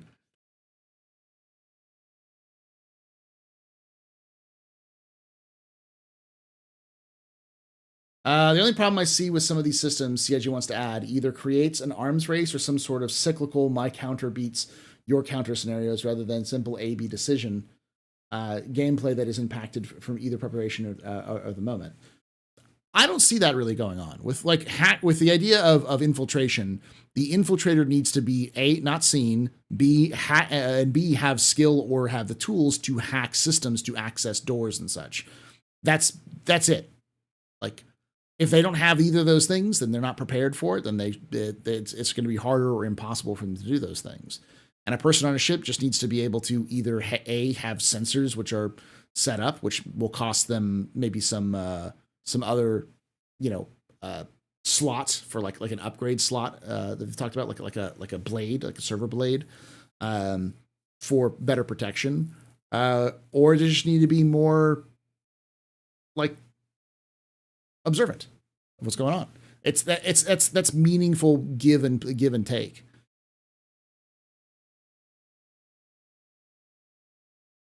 I've got aboard a good amount of ships back in the day. That's because people don't close the doors or don't turn around and watch you. Don't turn around and watch the doors close. Hey, Celine. Different companies have different items in there. I feel like the startup for small ships should almost be instant, but larger ships agree 30 seconds. I can still see maybe about a minute. The idea being that if a player knows their ship well, they can do a manual startup sequence, which should be faster than the automatic startup sequence. But the automatic startup sequence should take some time, but not a agonizingly slow time. And that should have obviously scale. I agree, should scale with size, but it's more of a way of saying if you want to do sim, you're going to have an advantage if you're super sim. But if you're just like, I don't give a fuck, then just let the auto sequence run, There. So hopefully players will learn which containers might contain what types of materials based on the brands, right? Crusader Industries is transporting completely different. Give me 2-hour startup times after getting my 5-minute train up run. I understand people's like desire for, and I've heard this before. It's like, why are all these things happening? They're not fun. I want fun. And the problem I always had is like, none of this is new information. These ideas have been kicked around in CIG's design language since 2012. They've always said they want to go sim and then they want to pull it back until it's fun. So they'll always have some elements of sim because they want to have that sort of meaningful decisions on what you do and how that impacts your gameplay. And they won't simplify that. They'll simplify it if it becomes too complex and just it becomes a barrier to entry. But they want players to feel like if you want to improve, you can with practice and knowing the systems. It's the same with anything that CIG does. That's kind of what their focus is on.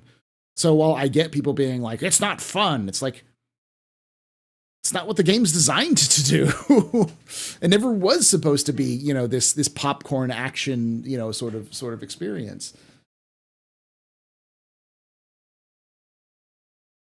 Just because they kicked around the idea for 10 years doesn't mean the ideas are good, though.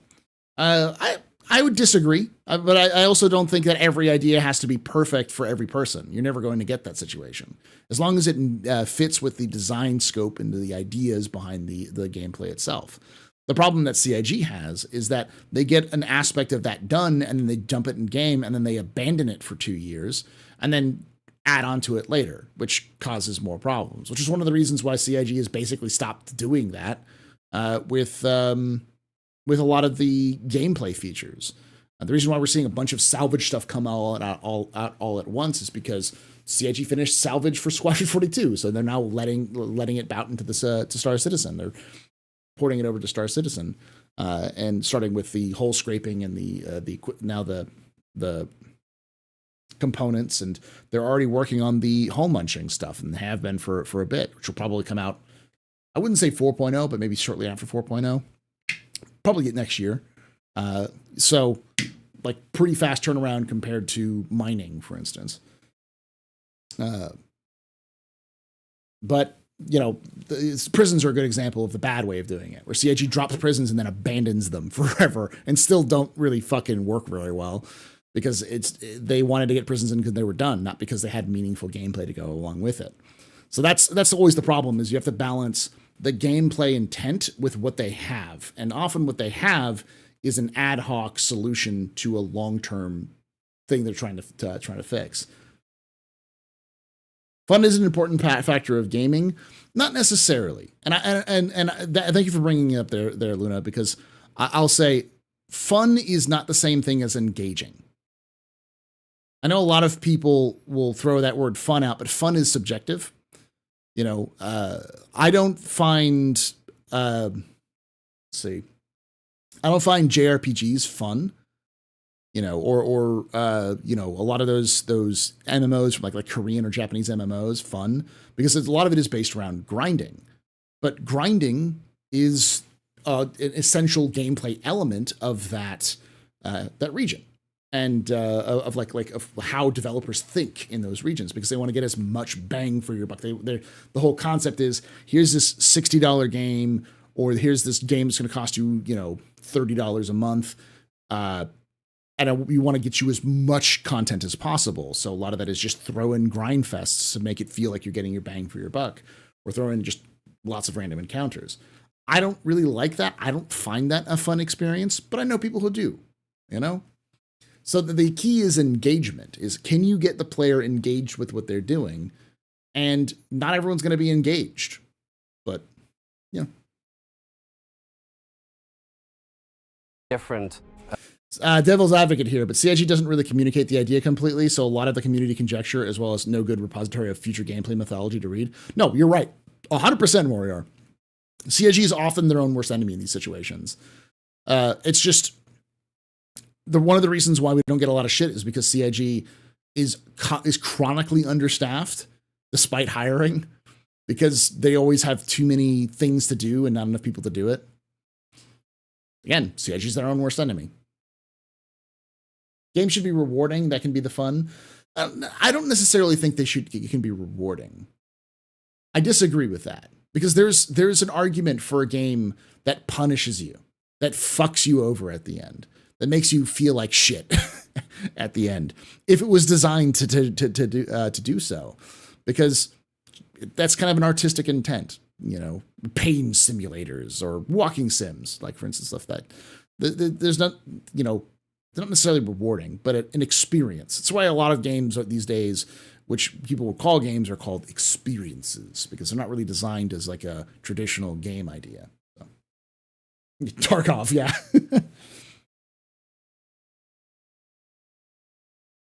Engaging is fun. It can be, but not everyone's engagement is fun. Like, why do people rubberneck car accidents? Why does traffic slow down because people are like gawking at car accidents? Why does the whole concept of a train wreck you can't look away from exist? That's engagement. It's fucking horrifying, but it's engagement. Look at how many drama channels there are on YouTube, or, you know, people reporting spilling the tea on various social media sites. People love fucking messy shit. My wife loves drama. Like, she loves going through drama channels and hearing about X, Y, or Z. It's her shit vicariously. That's engagement, but it's fucking horrible often. So I'm not having fun. If I'm not having fun, I won't engage. But I don't think that's everyone, though. So I get that. I get that's you, but, you know, Spec Ops Line wasn't rewarding at all, but it's a hell of a game. Yeah, it's a fucking experience. Types of loot than maybe, say, Arcorbis. The cargo containers open all in different rooms around that location. You're fighting over every single box. Yeah, Pathologic is the game I would use there, Flea Block. That it's a good example of a brutalist game that's rewarding without having fun. You're not supposed to be fun. Box, trying to hold down like a room. There's no way you can hold down the entire thing unless you hold all the entrances. The location is so...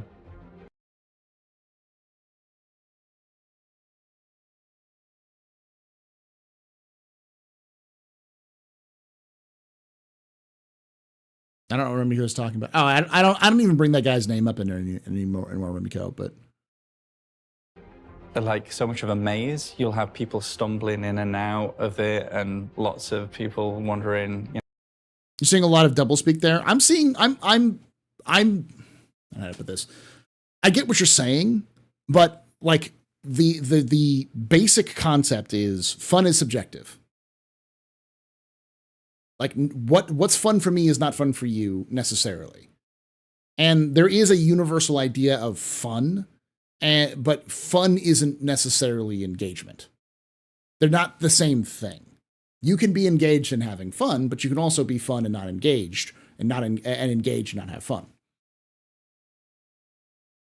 it's an artsy fartsy shitty way of explaining games, because it's, you know, at its core, a game is a game. You play it to pass the time. But, you know, there are plenty of cruel games out there that people play intentionally because it passes the time.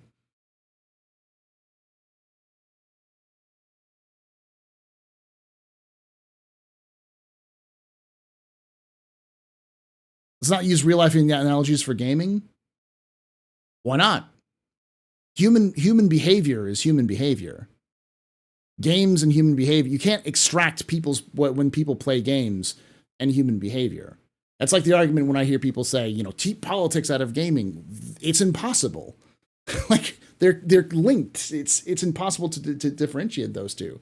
I know some people want to not have that experience, but those concepts are fundamentally linked. It's like the concept of engagement and fun is beyond just the idea of fun.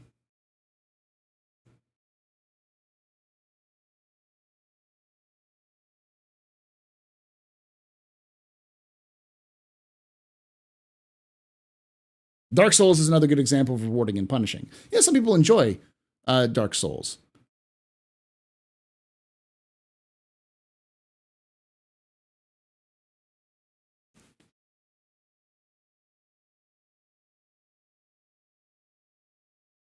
I think it's fun to manually start up a plane in DCS. I know people who do that. I know people who play a lot of Tarkov. There's not a lot of examples of brutalist games because the concept of a game being engaging rather than fun is not one that's widely accepted. Can you make a game whose sole job is for you to suffer? Yeah. Rage games are a great example of that. What are those? Those platform ragers, which are intended to absolutely make you scream and shout until you've memorized the entire route. And it's all about you completing it. Getting Over It, another example of that, yeah. Getting Over It is not fun, but people play it.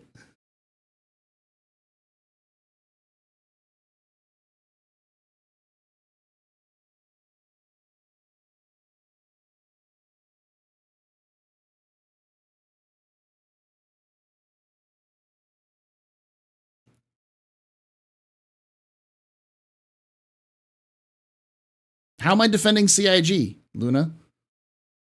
By saying that there's engagement. I've already said that CIG fucks a lot of these ideas up because they put in things that are not ready for prime time. They're their own worst enemy in that kind of case. I'm sorry, Flea Block. What I'm saying is I'm okay with CIG doing a certain levels of sim and not necessarily aiming for fun. And as you said, genres are different things. CIG is not aiming to be a genre that is inclusive of every single person who plays video games. So it won't be fun to everyone. And I think there is definitely some merit to saying that stuff that goes on in game, like time sinks and other things, aren't necessarily designed to be fun, but they're designed to be engaging. To get you to play along, adding to the realism or slowing your play down to experience the game more.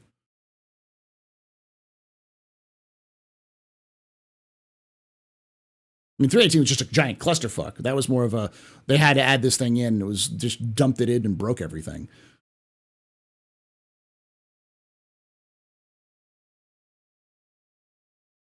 All right, let's go back to the video.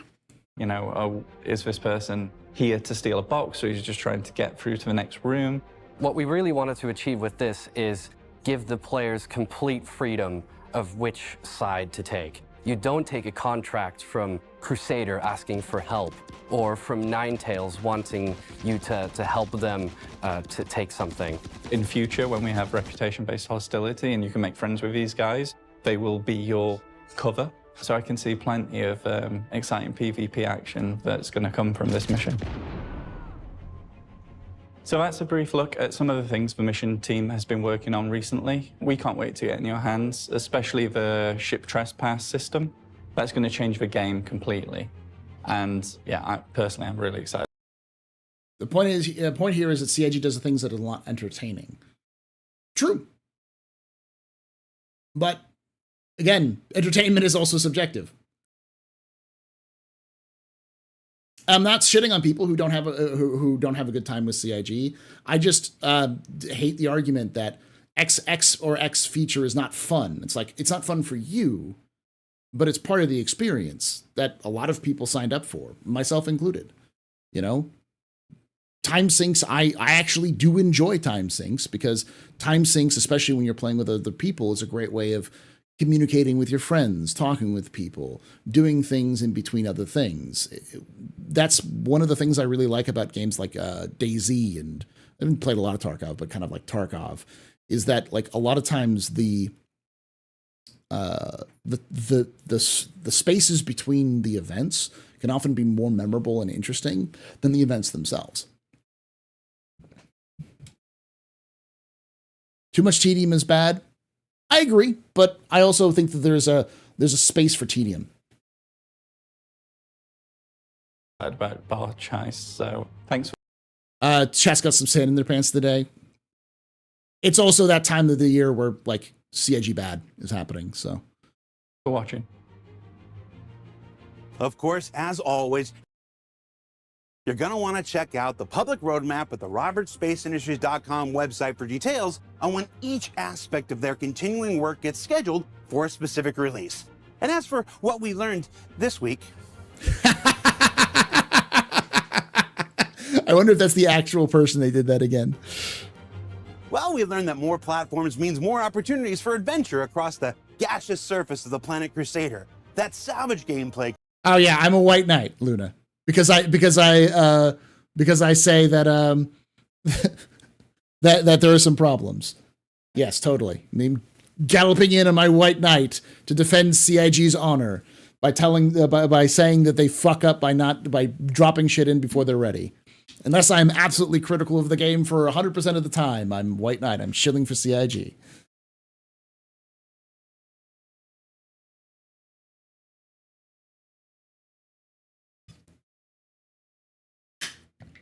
The point is we're getting too much PvP and Call of Duty gameplay missions. I know plenty of people who want to play FPS missions. Like that's that's why they bought CIG. Why they bought CIG? Why they bought Star Citizen?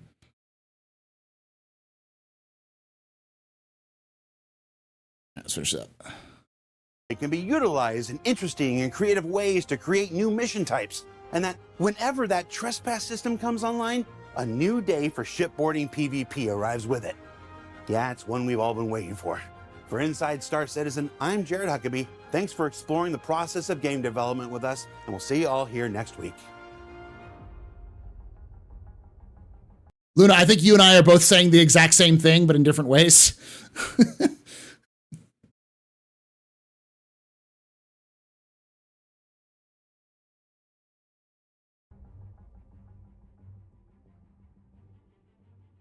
Every time we talk to the folks on the mission feature team, they've always got a number of interesting irons in the fire.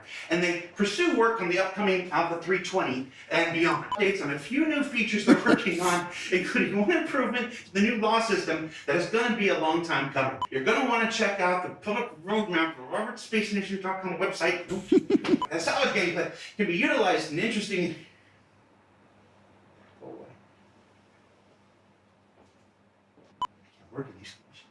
For Inside Star Citizen, I'm Jared Huckabee. Thanks for exploring the process of the game development with us, and we'll see you here next week.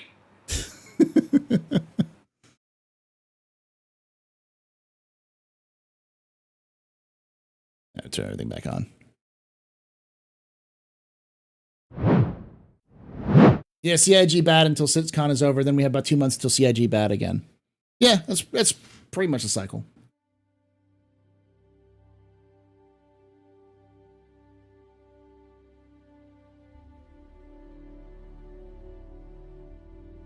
What is next week's CitizenCon? Or next week's CitizenCon? Next week's ISC? What is it supposed to be? Star Citizen, I'm Jared Huckabee. Thanks for this week. Well, we learned that more platforms means more opportunities for adventure across the gaseous surface of the planet Crusader. That salvage gameplay can be utilized in interesting and creative ways. Oh, I didn't say? Okay. This last one before hiatus. Summary is always terrible for CIG. And CIG does it to themselves. I don't fucking know why, but it's one of those things up there with like CIG's rotation for the winter. Like there are 2 patches a year that really matter. The patch that comes out before Invictus and the patch that comes out before IAE. Those are the only ones that fucking matter. Everything else, CIG might as well not be doing anything, but they have to update. Like 319 was good, 319.1 is good, but it's mostly just an improvement on the garbage fire that was 318.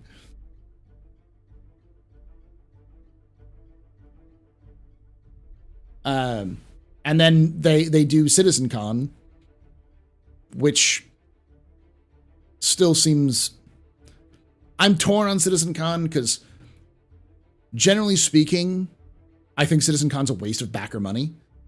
Because the fuck's it for? Like, it takes months of development time to do and takes people away from development for a show which is not really as... It's more for the staff than it is for the individuals, but... So yeah, like CIG really only develops... They develop all year long, but it really only matters for like flash and for, substance for about 6 to maybe 9 months out of the 12 months. And the worst time for development and news and updates is the summer.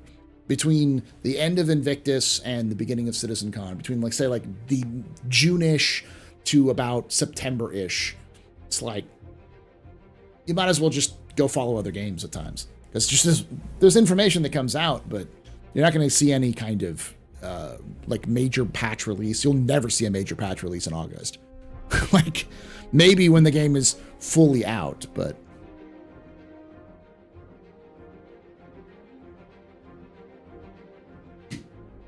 what I don't like is that the compared to what you can never answer that, CIG is bad compared to what? You do a lot worse in marketing openness. A lot worse. No, it's just 317.5. I think it was 317.2 that was released in August, but that wasn't really a major patch.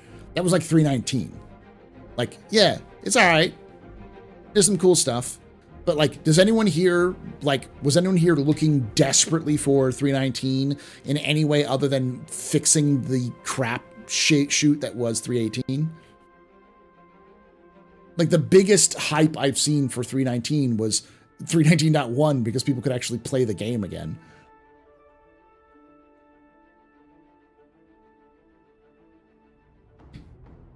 We get to meet each other, but we could do that at Bar Citizens,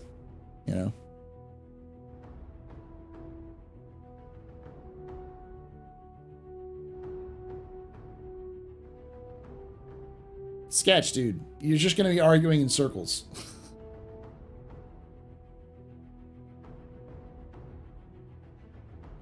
I played MO2, and it's much different gameplay philosophy from where CIG takes SC. MO2. What's MO2? Mortal Online 2. Okay.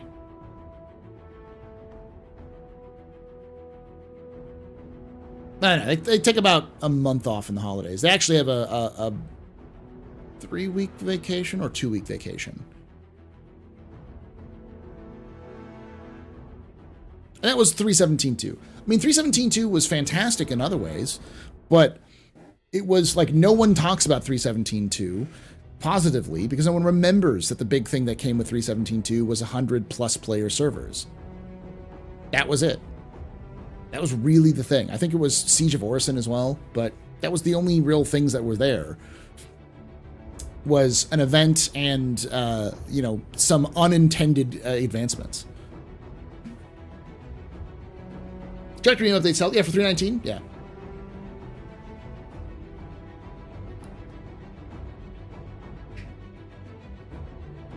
Did 317.5 take place before IAE? I thought that was, it was technically... Wasn't it the IAE patch? Yeah, 3.17.2 was that. That's true. It didn't matter that much, but that was because 3.18 was being in the pipe by that time. I think 3.18 went into Ivacati right during IAE, so.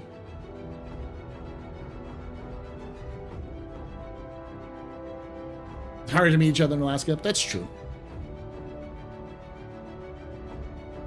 3.17.4 was the IAE patch. Honestly, I think most people would be way happier if they left Star Citizen alone until 4.2. True. I think generally speaking, the smartest people who follow Star Citizen are the people who backed in like 2012, 2013 and just forgot the game existed. And will come back in like, you know, beta announcement.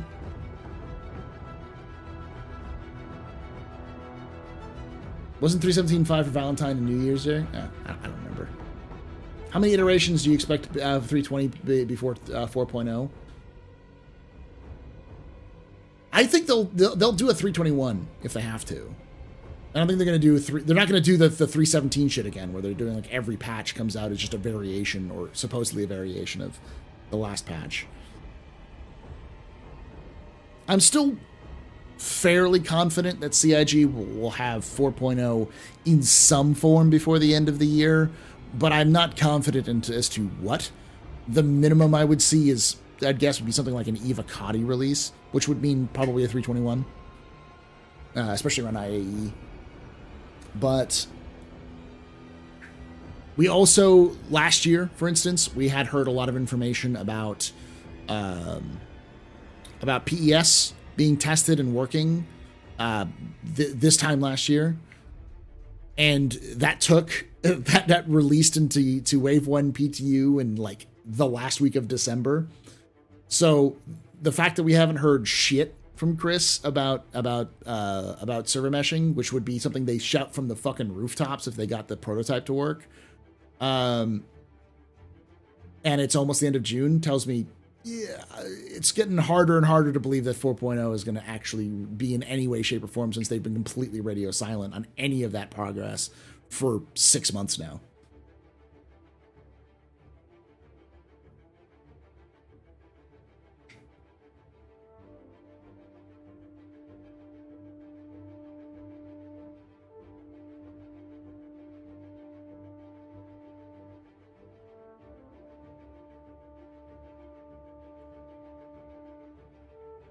The rooftop of CitizenCon? I don't know about that. CIG tends to talk about stuff when they know stuff. Didn't they say we don't need server meshing for Pyro? I don't remember. They haven't said shit. The last thing they said was implying that server meshing and the jump points were two separate problems. But they haven't clarified that really at all. And that was part one. The meshing together was part one of multiple parts, which we, again, haven't seen for 6 months. So.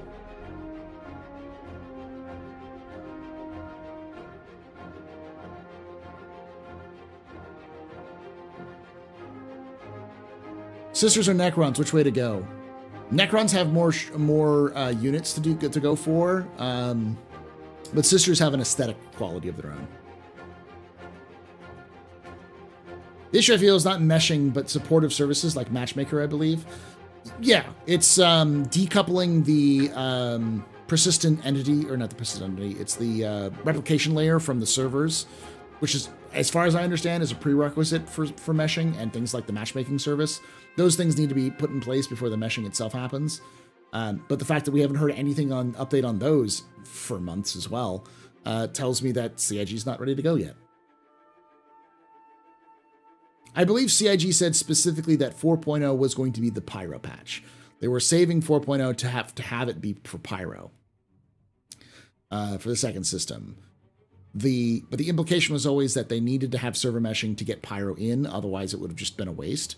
Until last January, or this January, when they said that the idea of traveling through a jump point was fundamentally different from server meshing,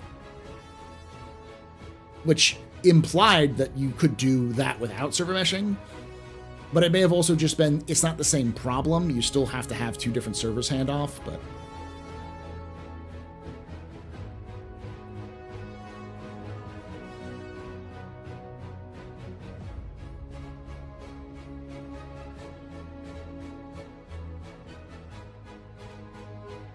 I don't know what y'all are screaming at, but you're yelling chill. Part of me would like the 4.0 to be a surprise to the community. I wouldn't. I'd like to know. Partially because, like, for some reason, every time I release a video, like, I don't know, like a lore video, the first 20 comments I get are comments about how Star Citizen's a scam, which is like, all right. And if a video gets like any kind of traction, I always get those videos of people being like, my experience with Star Citizen is Chris Roberts personally came to my house, punched me in the face, fucked my wife, and stole my dog. And I'm like, great, this is a lore video. Like, I don't know why you came to my comment section to complain about this stuff. I'm not a member of CIG. I just like the stories, you know? And that shit just gets grating. That's the kind of shit that makes me go like, man, why do I fucking do this shit? Because it's like, I'm not your therapy session, you know?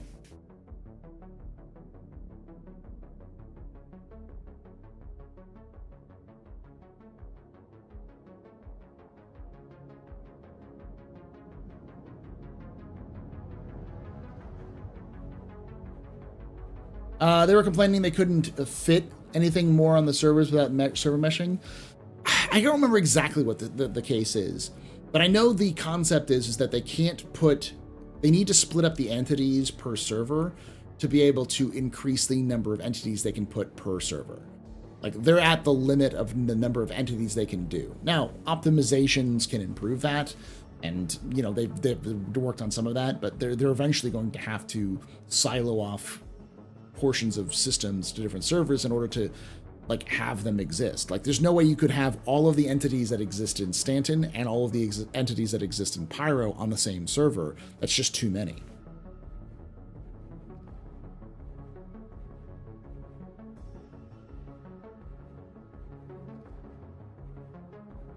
Question.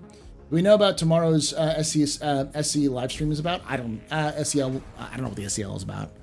I wouldn't be surprised if it got canceled, but we'll see.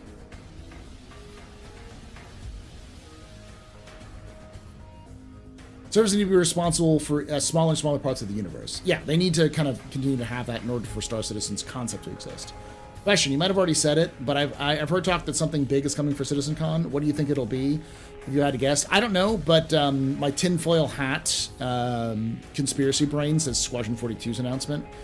Like an estimated launch date for Squadron 42. No topic for SEO yet. I don't think we'll see an SEO this year, or this week.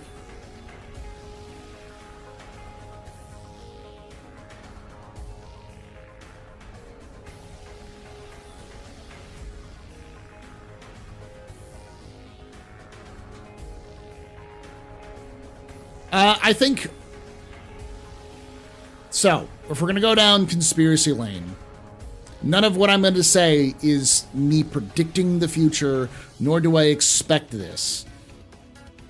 Because CIG hasn't said shit. So, we don't know until we actually see it, and CIG won't tell us until it actually happens. Eventually, they'll announce the panels. They do that frequently. We'll probably know that in like August of what the panels are going to be on. And so this will be decided if it's true or false then. But my theory is that CIG is going to announce a release date for Squadron 42 on Saturday. At the end of Saturday. And that date is going to be October or fall of 2024. 1 year from that date. And then the day 2 will be panels dedicated to Squadron 42's development. the new AI systems, the different level designs, the new character creator, which they're working on for Squadron, which will then be ported over to Star Citizen, because all that stuff is going to eventually go into SC.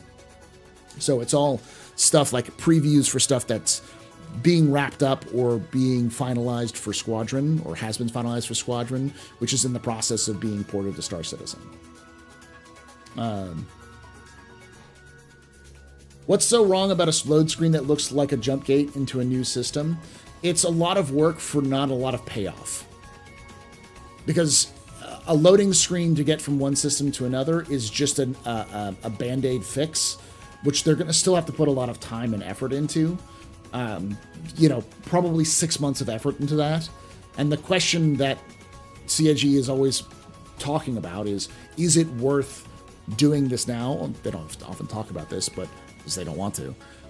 It's a matter of Band-Aid solutions to a problem that could be future solvable, or like recently solvable. The idea being, should they spend 6 months doing that solution to make backers happy, even though it's not going to actually be the final solution, and then they're going to have to then spend additional time working on that? Or does it make sense to take that 6 months that you would be working on that Band-Aid and just work on the solution to get it done faster? And sometimes they fuck that up. Like, they should have just taken out prisons until Pyro was in. Straight up. That's just that shit's busted. It's fucked up. None of the missions work properly. The AI is jank as shit. Like, prisons were put in because they were ready, not because they're actually good. And until they can actually make that gameplay loop work better, it's just going to piss people off more than it actually does anything. But that's not their philosophy. They're just going to shove that shit in there because it's done. But then there are other cases like what was I trying to say? Like Salvage, right? They didn't want to release the Vulture until Salvage, the whole stripping was in. So.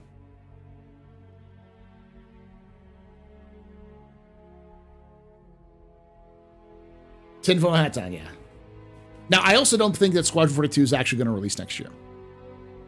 My theory is still that it's going to be released in middle or more probably late 2025, because they'll hit some sort of snag where they don't actually have they haven't actually finished doing the development they want to, or they need more time. So they'll end up going from end of the year 2024 to 3 to 6 months delay, and then it'll be another 3 to 6 months delay, and it'll just come out in fall of 2025.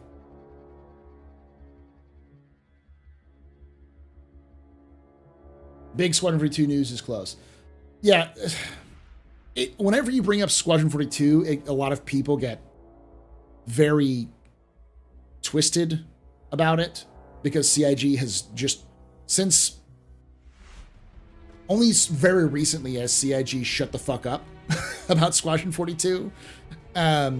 Because up until like 2019, it was constantly like, oh, it's soon, it's being worked on, we'll have more updates next year, or we think it's going to be done in a year or 2 years, which is why no one trusts CIG when it comes to Squadron 42 stuff. Well, I mean, I don't trust a lot of stuff, but like 2016 Answer the Call is still a fucking meme, because CIG entirely fumbled and fucked that up.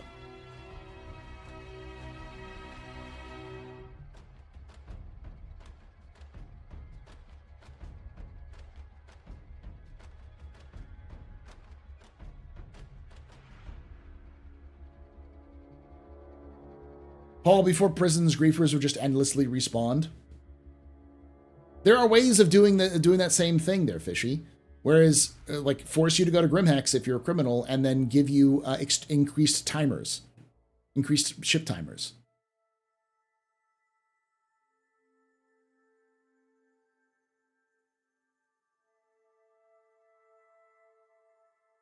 $2042.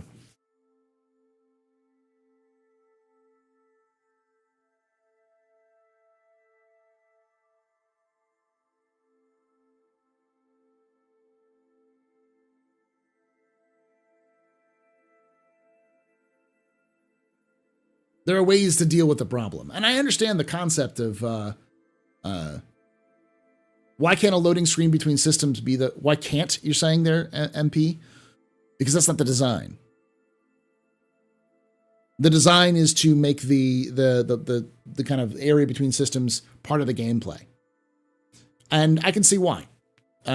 They've talked about the ideas of having jump points be like rivers, and there to be tributaries, little off branches of jump points where you can go off these off branches, and they might dump you out in a different location, which makes sense to stop things like, in gameplay design sequences, gate camping, which is a thing that happens a lot in EVE, where people will just sit at an entrance or the exit of a gate and just blow somebody up as they're going through the gate.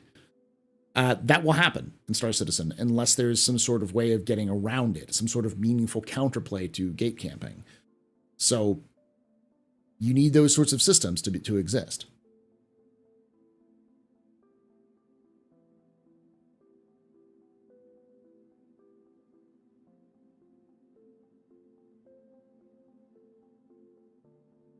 Squadron 2 is a campaign mode like GTA campaign mode. It isn't what brings in the bucks the MMO is. Yeah, but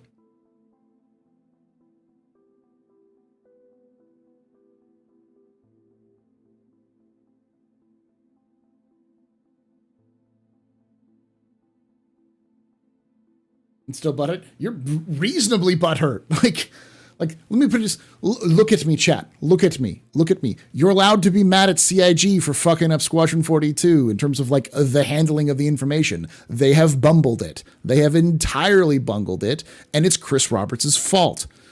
Like, there was ways they could have done it better. They chose not to because CIG is both good and terrible at communication, depending on what's going on. In some cases, they're very open and tell us everything that's going on, which is fantastic. In other ways, they don't say shit and then promise shit that doesn't happen. And they often do that as of using promises and dates and answering when questions as a band-aid to outrage, rather than just being like, it fucked up. It didn't do what we wanted to, so we're working on something else. Because people are much more accepting of ambitious game devs who say, yep, didn't work, we're moving something else.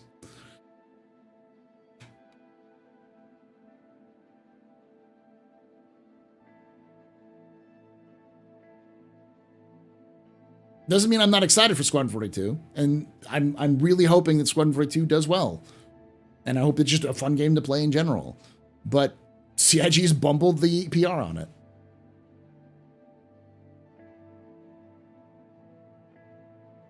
I mean, if people are having an awful time in prison, isn't that a good thing? No, because it's a video game. You need to be engaged in prison. Like, going back to that engagement argument, prison is a good idea if it engages the player. And the current prisons do not engage the player. They're broken, they're buggy, and CIG is very hesitant to fix it, either because they don't know what to do or they don't have enough resources to fix it. So that's one of those situations where, because it is a minority of players have to deal with it, CIG doesn't prioritize it, but that minority group is a significant portion, like it is an entire, like almost genre of players which get absolutely shafted by these decisions. Prison's not supposed to be a punishment, it's supposed to be a consequence. But that consequence is still in a game that you need to be engaged in. And bugs aren't engaging.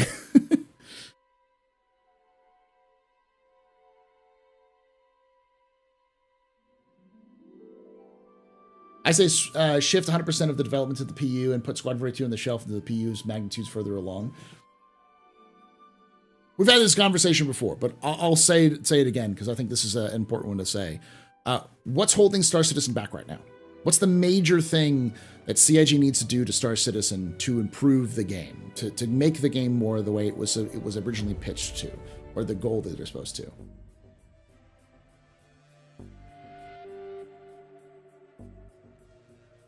Server tick rate?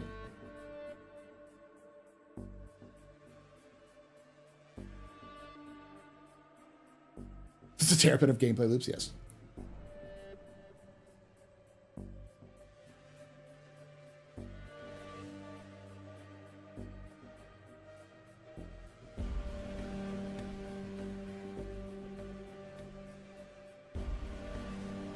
The Herald is holding us back.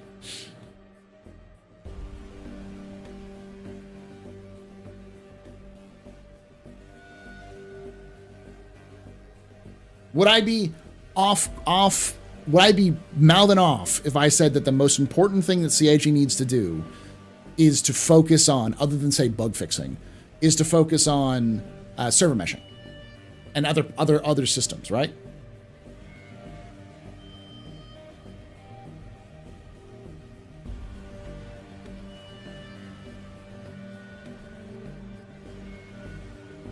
So if the biggest part is server meshing, how is that related to Squadron 42? It's not an online game.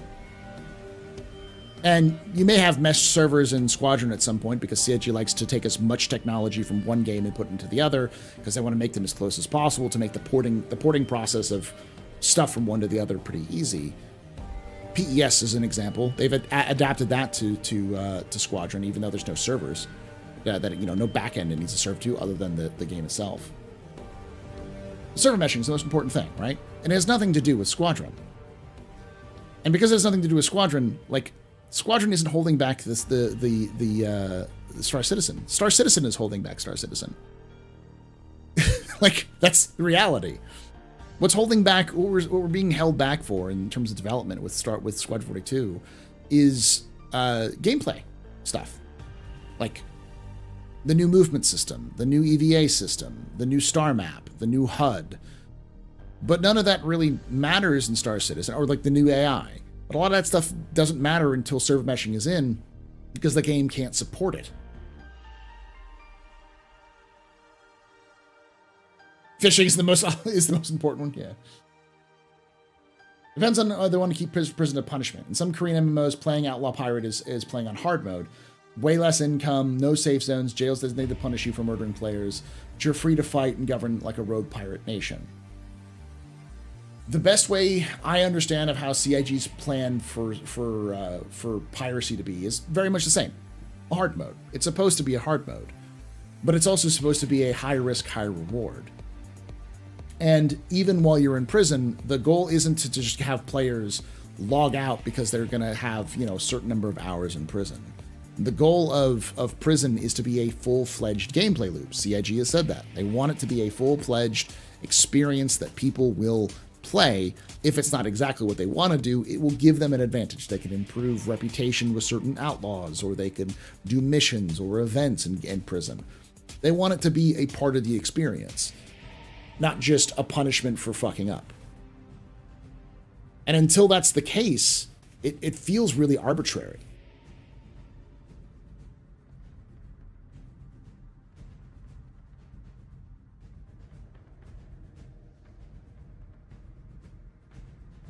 I expect the argument to be, but they're taking devs away.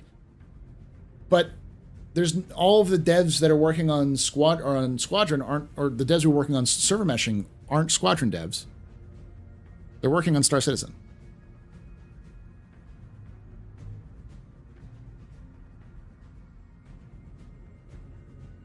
Well, you could argue that positions could pay well, could be spent on stuff for server meshing.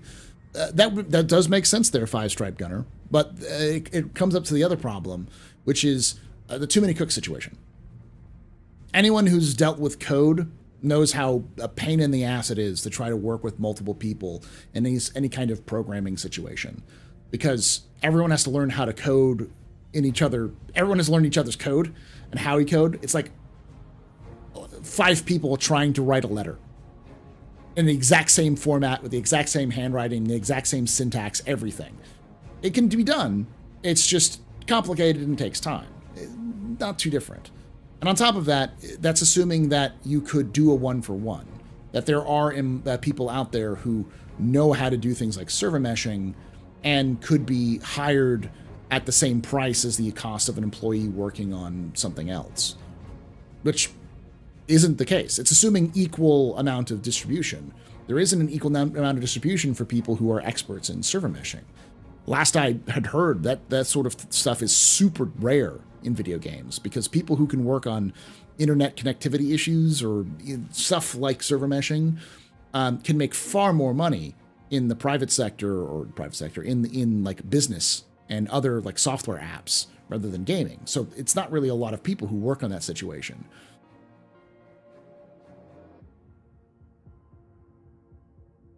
So I get the argument.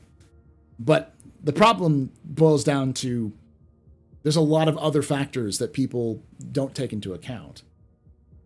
And again, everything that's worked on Squadron is going to come into Star Citizen. All of the gameplay stuff will eventually come into Star Citizen. CIG seems to be taking that as an excuse to develop an entire gameplay loop in blocks and then put that in, rather than doing the like step 0, tier 0.5, and so on and so forth. So then again, they contradict themselves all the fucking time with that shit. So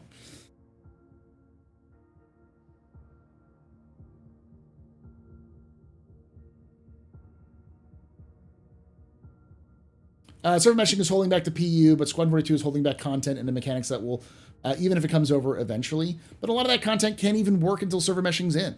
Like, you can't have the new AI system until you have a back-end servers that can support the numbers of AIs they want to.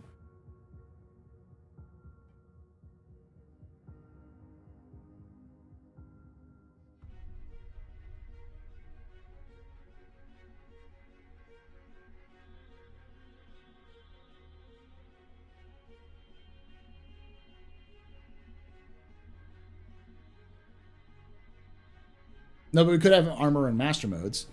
We could. The question, though, is master modes done yet? Like, I know a lot of people are concerned that CIG will develop something and then plop it in and people may not like it, which I can almost guarantee it's going to happen. But for better or worse, CIG wants to develop those things separately. Like, I could almost see CIG have done this as well, where they're using Squadron as an excuse right now, but they could have easily just said, no, we're going to sit here and develop this one part of the game over the course of a year with internal testing and then release it to backers after the fact. They seem to be very concerned with how they were developing systems beforehand and that it wasn't sustainable. So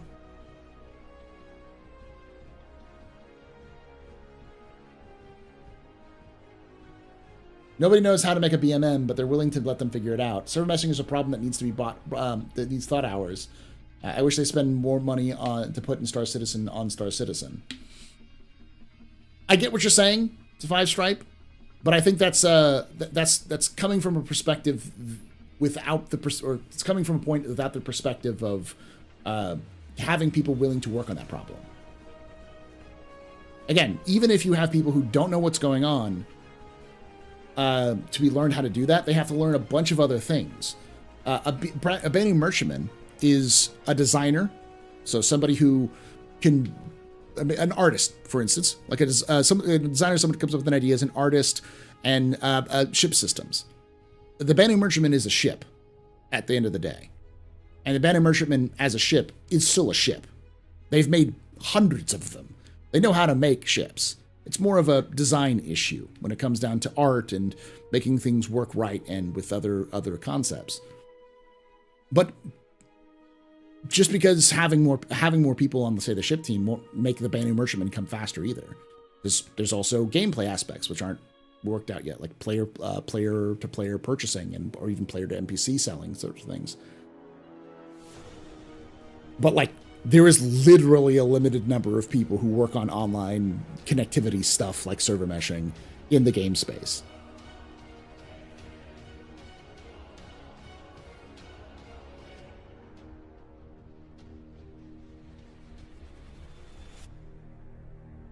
We could also have personnel to actually do things like balance in the PU and threatening it, treating it as a live service like they've been claimed they intended to. Alpha or not, the single biggest detriment of Squadron 42 is the way we're stuck badly in single player mentality on a lot of fronts. I don't disagree with that. I understand that like bug fixing and balances are important, and they are, but I don't know. Because balance is another one of those things where they're going to constantly be doing it. That's something they're going to be doing for years. Even if Star Citizen was 100% complete and out, they'll still be doing that months and months and months to try to make things interesting, let alone balanced.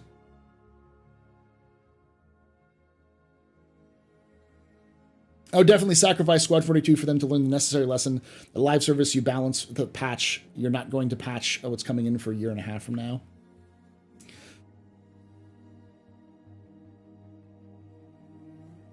Yeah, but they're also discounting the amount of revenue that CIG is going to make from Squadron 42.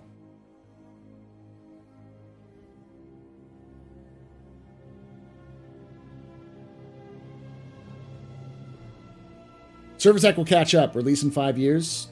What?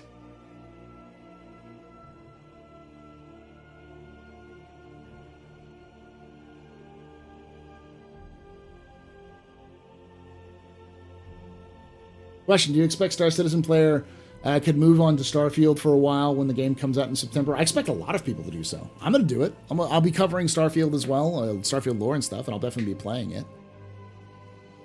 Starfield looks like a fascinating attempt at a space RPG, and I'm definitely interested in seeing more of it. I honestly think there's going to be a large percentage of people who play Star Citizen who will leave and play Star Citizen and never come back to or play Starfield and never come back to Star Citizen.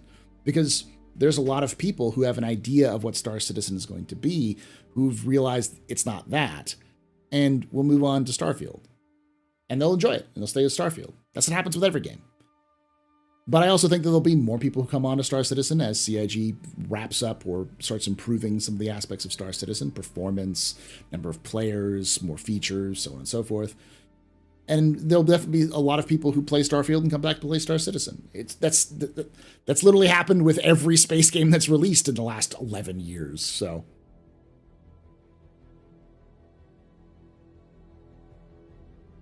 A lot of us will be playing it.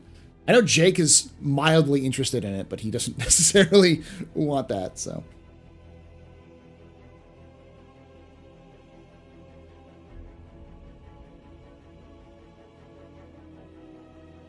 I'll hold off on Starfield until its major bugs are sorted out. That's also a valid point. Bethesda is well known to be releasing a buggy release at launch. To the point where Xbox has been going around actively saying it's the most bug-tested Bethesda game ever, one of the most bug-tested Xbox games ever released, kind of ideas, which I get. I'm not going to sit here and trust everything that Xbox says, but. Hey, a tip. 5_STR super chatted $5. Thanks for the back and forth. I also have my tinfoil hat on for SQ42 release date, a Citcon ever since they took it off the store, and a 2-day event. Thank you, Fox. You don't have to give it $5. Thank you for that. No, and like, let me be very clear. I understand people's hesitancy to support Squadron 42 and Star Citizen. Like, they want Star Citizen. They paid for Star Citizen. They want Star Citizen to go out there. I understand that frustration. But I also am looking at this from the angle of, I want Star Citizen to continue to exist beyond this year and into the distant future. And the fact of the matter is that the $100 million that they make a year is nothing. Like, oh, Star Citizen's made $600 million and made $1 billion. That's chump change. It's literal chump change in the kind of the arena that CIG wants to throw around in. Like, there are games that make $1 billion in a month. Like, CIG is barely scraping by with how big their company is as well. And one of the ways that they wanted to make money, they plan on making money, is releasing single-player games. And I can guarantee you that CIG will make more money off of Squadron 42 in the first year than they'll make on they've ever made in a year for Star Citizen, if it's even a moderate success. Don't buy more ships. If you don't want to buy ships, then don't buy ships.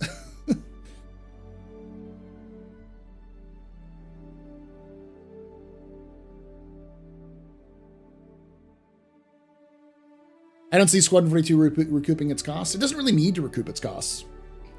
It just needs to be able to continue to inject funds into the development.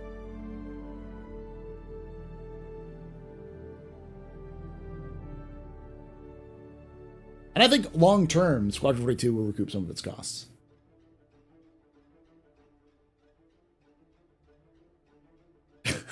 I haven't purchased a ship in years. For, like, at least for my personal stuff. I do stuff for like giveaways and stuff like that. But And I've always been an advocate of buying a starter package, because buying ships with cash is kind of stupid when you can earn everything in game. I get some people's argument, it's like, but I want this ship after a wipe. Which, yeah, CIG recently has been like fumbling that ball hard. But I don't know. One of my favorite experiences in Star Citizen is doing Zero to Heroes. But I'm a masochist, I guess. I like those sorts of like naked runs on the beach in DayZ, or those sorts of things where you start with nothing, work your way up, and constant resets. I've never beat RimWorld for that reason.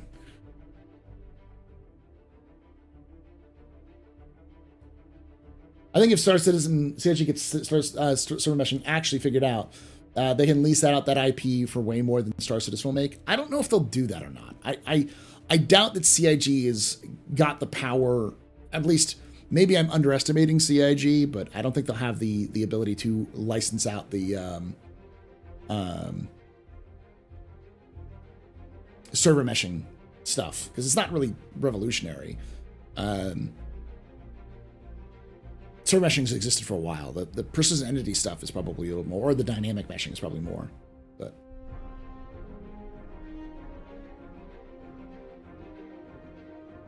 hey, Cindy. I love Starfield. But a lot of fire under CIG's behinds same for Star Wars and other games, but competition is good. I don't think it'll necessarily light a fire under CIG's behind, but I'm a space game fan. Like, I know I cover Star Citizen a lot because, trust me, I've tried playing other games. Y'all don't watch me playing other games. So I understand you watch me for Star Citizen. I've accepted this fact. Some of you are fans who come and watch me all the time, which I thank you for that.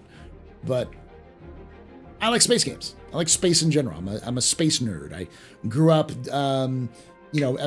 doing imaginary box rockets going to the moon and watching documentaries on Apollo and shit like that. That's my shit. I was born a space cadet when it comes to that sort of stuff. My parents raised me on Star Trek: The Next Generation. Like, I like space content and science fiction. It's my bang. It's my jazz. It's what I enjoy. So Starfield scratches that space RPG itch that I haven't seen since Mass Effect, and I'm interested to see it.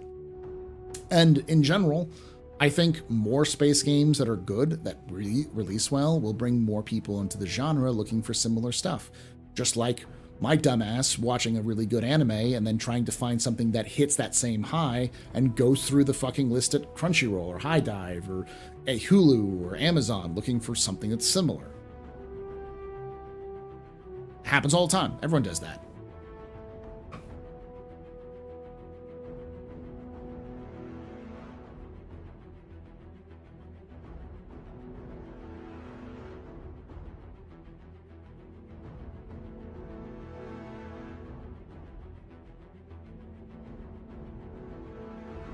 Legend of the Galactic Heroes. Everyone's telling me to watch Legend of the Galactic Heroes. I'll get to it at some point.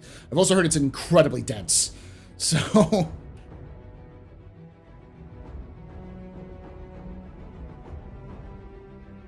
you're that kind of content creator. Come back to thank you, Hooded Voice.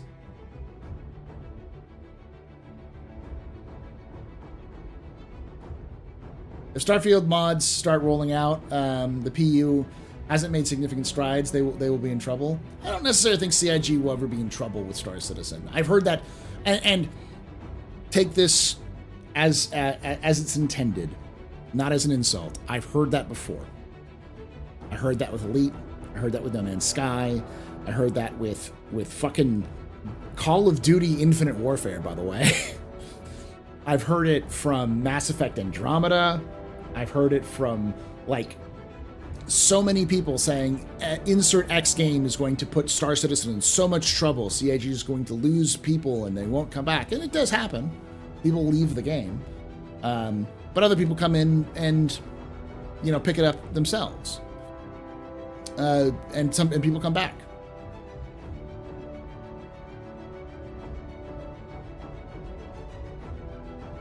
I also have an idea in my mind that CIG are dragging their feet on server meshing while saying they're working on it with a few people while they can just wait for hardware network tech to get better.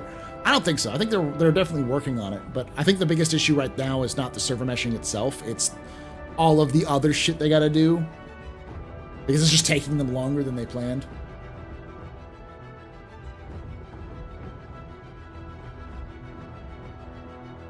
Well, Bazicon, I've applied for early access to Starfield, so come September 1st, I will definitely be playing that game live, so you can come and check that out.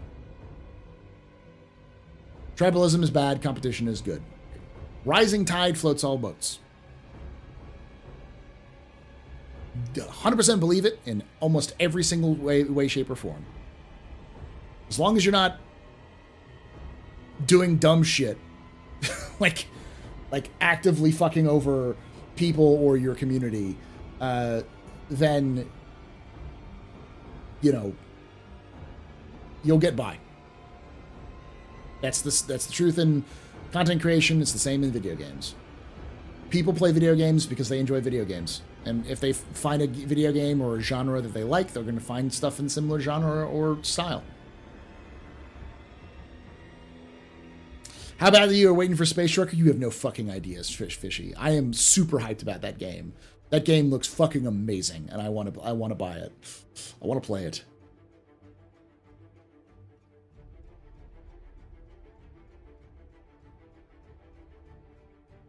The Space Trucker sim was great. Hey, Paul, love your content. If you watch the series For All Mankind, what are you expecting for the upcoming season 4? I don't have Apple TV, but I believe season 1 was what was that name? What was that the book called where it was Mark Watney on Mars? I forgot the name of the fucking... It was a book and then a movie. But it's just that, but on the moon. I know season 2 was a little bit more political intrigue. The Martian, thank you. It's just The Martian, but it's The Moonian. And then season 2 was a little bit more political intrigue, and season 3 was Mars, right?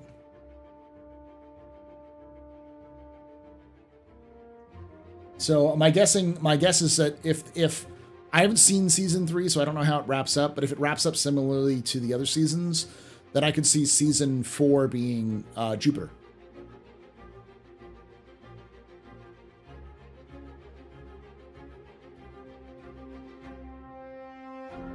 It's the mods. Imagine Starfield with chatbot tech and NPCs. I really don't know why people are so obsessed with chatbot tech. Like, it's nonsense. It's not going to be interesting or engaging or any sort of like improvement. We're not there yet. We're probably a decade plus before we see that kind of technology to the point where it's decent enough to be used for video games.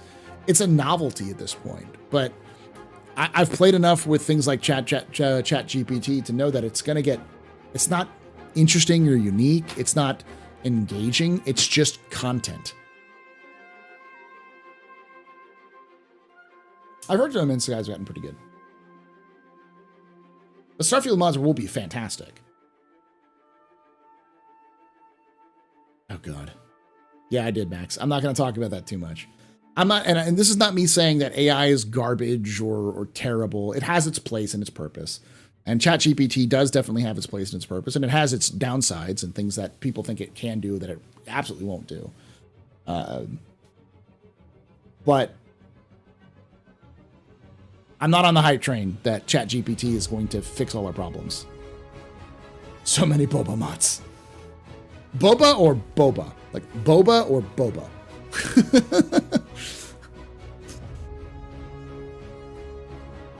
My theory is that that all the AI hype is basically Microsoft guerrilla marketing their new acquisition. So, something to that degree. It's got a very big crypto / Web3 energy. AI does. The current AI hype.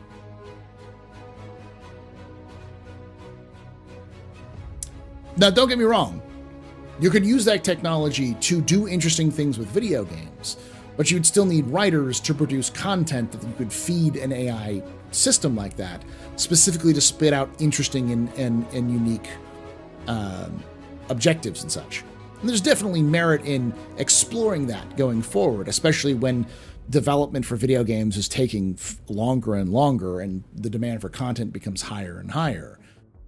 The question becomes, though, how do you implement it in a way that is meaningful, that engages the player and involves story progression? I said at the very beginning of the stream, I hate stories where things stay stagnant.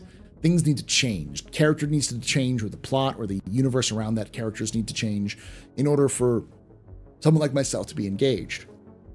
And the problem with the current AI chat technology is that it's just not able to progress a story. It gets up into its own loops. It cycles itself because it just doesn't know how to go any further. It's not like most game writing is that great. No, but it's better than literal recycling. It's about writing the code in the background. I don't think ChatGPT can write code in the background.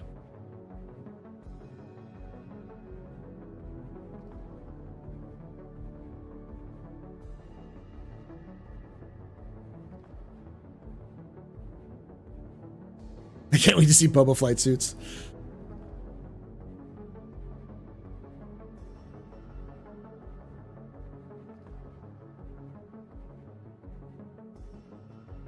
Hey, Insta, how you doing, buddy?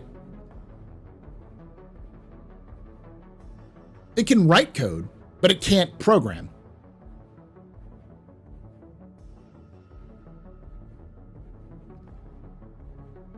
Yeah, but you still had to, like, put that in there, didn't you?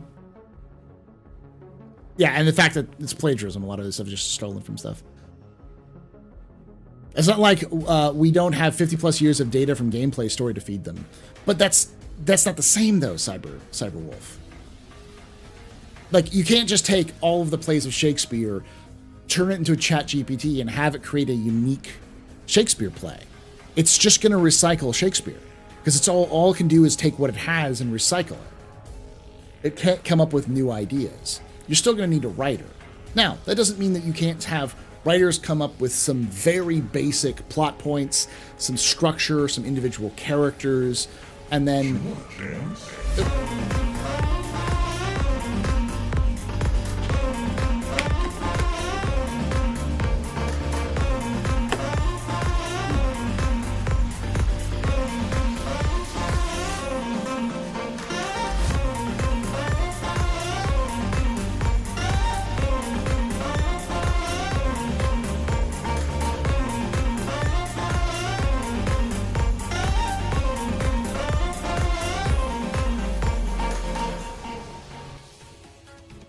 Hey, Soul Citizens, how y'all doing? Thank you so much for that raid, Soul. My name is Paul, Berserker1, Batman, Shelley, Space Bartender here at the AstroPub. We're talking about other space games and ChatGPT and stuff like that.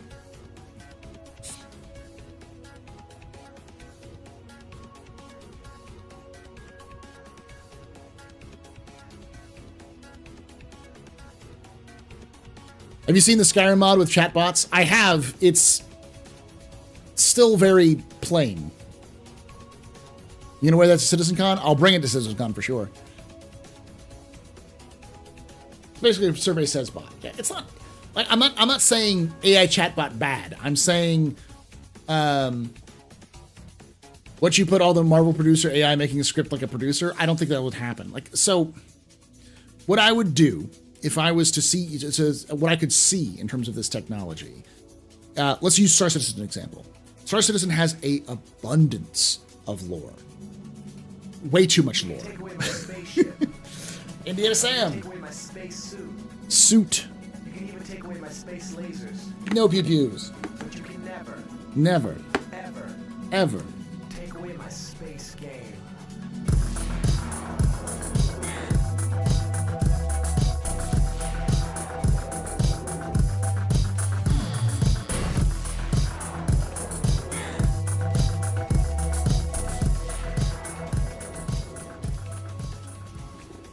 Mr_Indiana_Sam just resubscribed for 5 months. Thank you so much for that 5 months of support there, Mr. Indiana Sam. You were a very important pub, a very impressive person, very pedestrian. This is your fault. You're drinking at Shots and Chews in chat, y'all. Shots and Chews.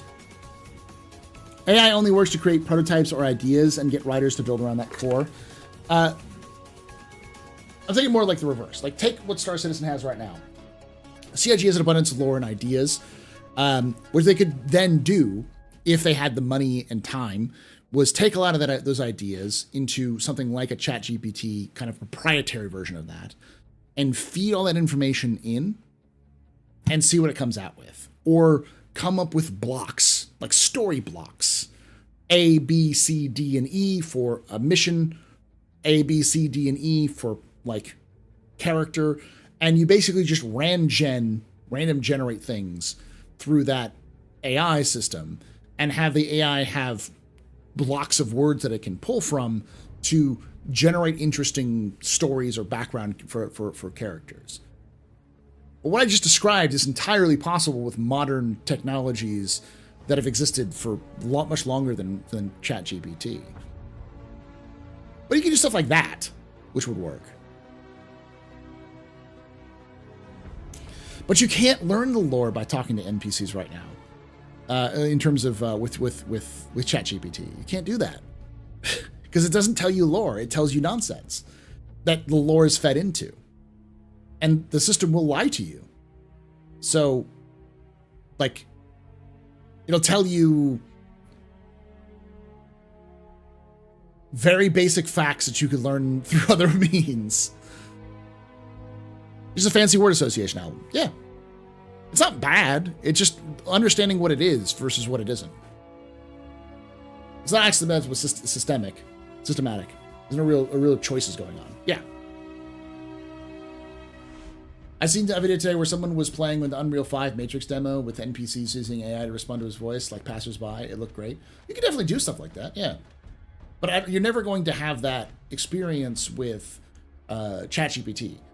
That stuff would have to be a proprietary service created by the companies who make those games themselves, because you're not going to feed in data from your game into a publicly open sourced thing like that. You would need a closed garden in order for protections for a lot of that stuff.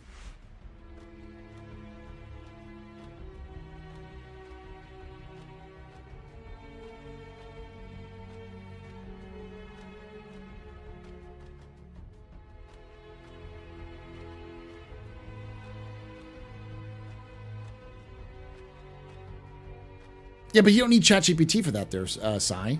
You don't like individual NPCs being trained to only know certain parts of the lore too. You can do that now. Like, there's no reason not to do that now. It's just over-complicating and over-engineering the situation. Yeah, but you still need to develop that bot inside the system and take the time to build that out, to use that technology, to feed everything in, train it properly with all the modules and algorithms, and getting all that stuff done, which takes time and effort. And the question is, like, say, Star Citizen at this point, is it worth it? Or is it worth it just to write lines for dialogue that can be spoken by people and put that in the game using the AI systems they already have?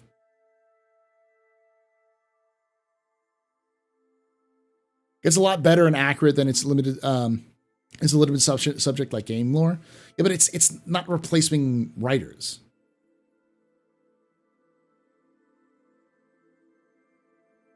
That's what I'm telling you. ChatGPT tech in the game, but they don't have that. They'd have to develop it. That's what I'm saying. Like, you have to understand that these technologies need to be developed in-house by in-house teams for them to work. And the question is more of a effort. Is it worth the effort to develop a brand new technology that's novel, that hasn't really been tested on a game like Star Citizen, which is currently in development, to do something that you already have 5 writers that can do? And can do with more exact, like giving a character life, giving them a backstory, giving them motivations, that kind of thing.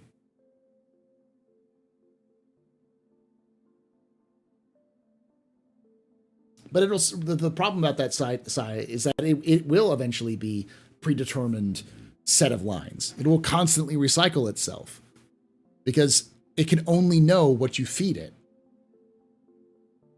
So it'll just be recycled versions of those same lines.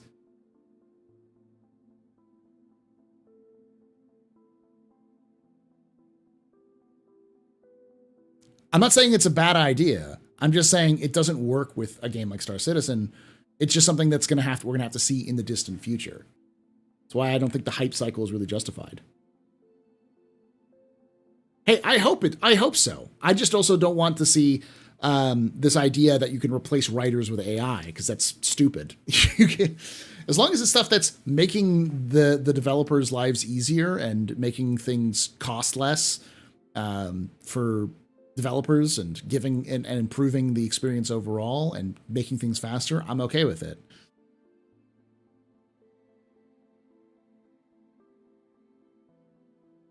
Is that not humans? Everything is derivative? Yeah, for sure. But there's still unique ideas that come out of derivative.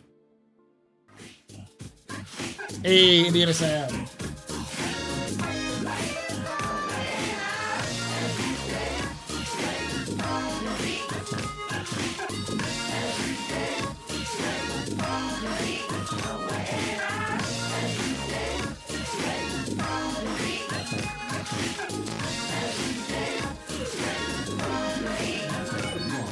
Mr_Indiana_Sam just gifted 5 subs. Thank you so much there, Indiana Sub, for gifting those 5 subs. You're a very important public, very impressive, very new pedestrian. You rock. Shots and cheers in chat, y'all. Shots and cheers.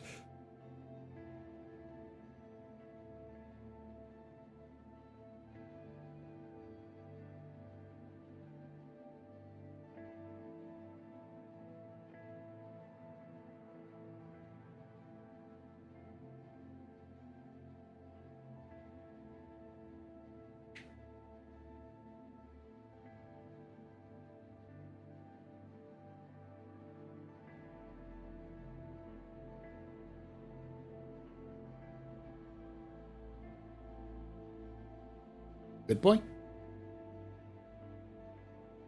I'm not saying it's bad, but it's bad. It's like anything, like any tool. It can be used for good or bad. So like an AI tech could be used to make life easier. It may be used to make games more efficient, to make the workload for developers easier. And in some cases it has. But it's also, like any tool, can be used to replace people, to make some people's jobs redundant, to add more workload to smaller teams, because now you have to do more work with less people because they want to replace a bunch of stuff with AI. That's just like like how it's been working. And a lot of the times, especially recently, the attempts of using the current AI technology to do stuff it's just not designed to do.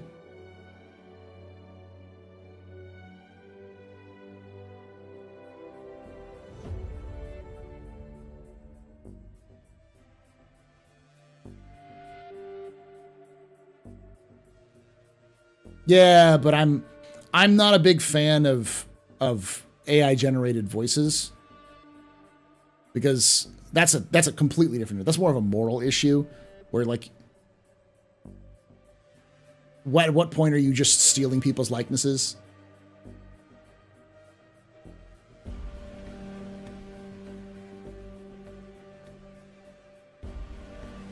I mean, we're already seeing a problem where like AI art generators are getting worse. They're degrading because there's already so much art that they're taking that's AI generated, and it's creating a negative feedback loop on that.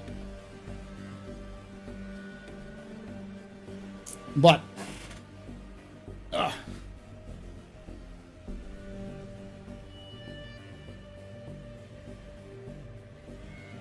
like there's the companies that fired their art teams and use AI images. Yeah. So what do you think about the coming of the ship loss system with the hacking version 1? I don't know if we're going to see hacking version 1 with 320. I think it's a good idea when hacking is in, but it's kind of weird right now.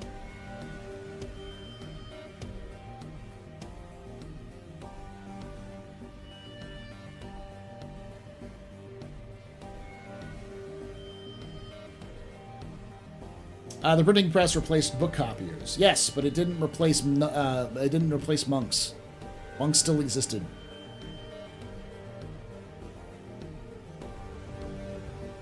And the printing press didn't cause less writing to happen. It caused more writing to happen. It's not the same kind of thing.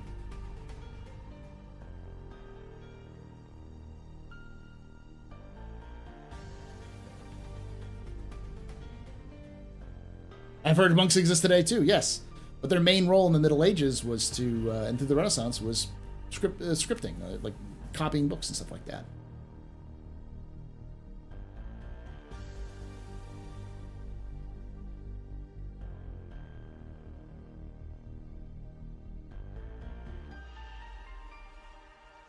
Now they're getting really good, but you have to have a voice actor record the base set.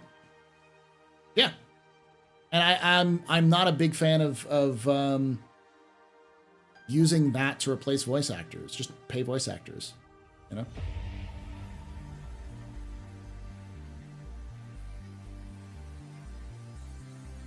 That comes into a moral issue. I think people should be paid for their work, especially artistic work.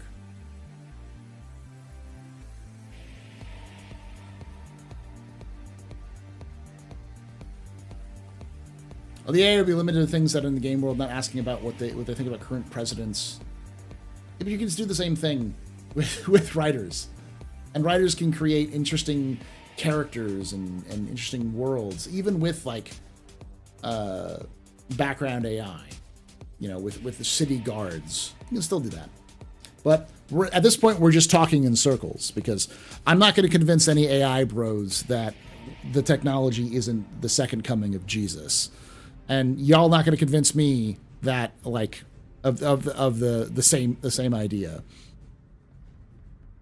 I'm a skeptical of the technology until it actually bears fruit, and I'm not a big fan of it replacing actual humans in creative spaces. I'd rather it be used for good and not for making people who already fuck over people like all of us more money, you know, fuck us out of more money to replace us with the machines that can make them more money in the long run and not help the average person.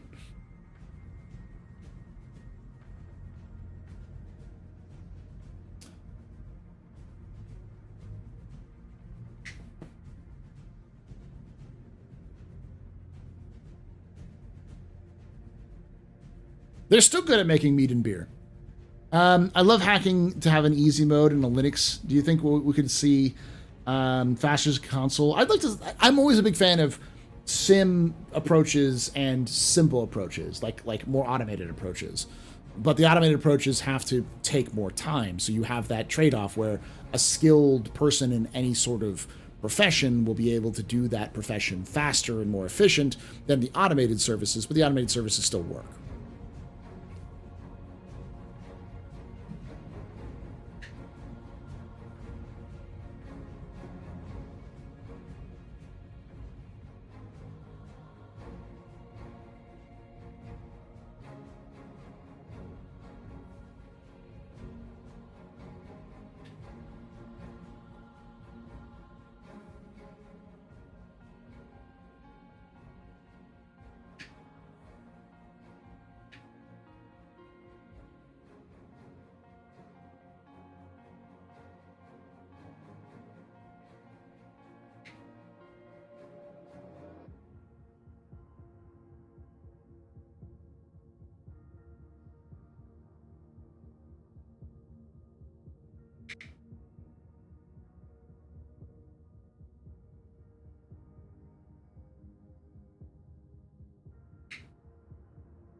Waiting for some of the chat to catch up. The last thing I'll say about AI is effectively, I don't think the system is bad. I just think that the system is overhyped, and eventually we'll see stuff with it. I don't know if we'll see it in my lifetime. I hope we do.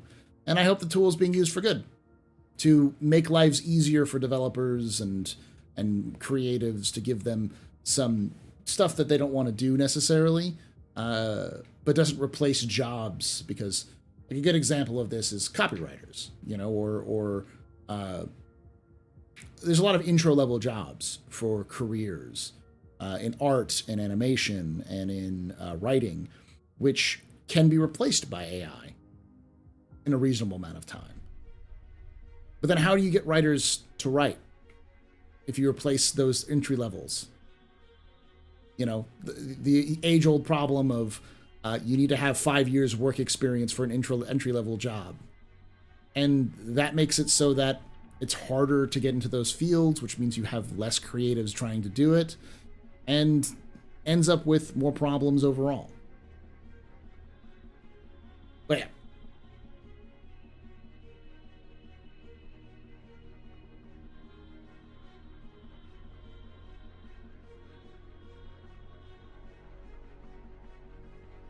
Yeah, you missed the ISC. We're kind of wrapping it up here. I'm going to probably end it here shortly.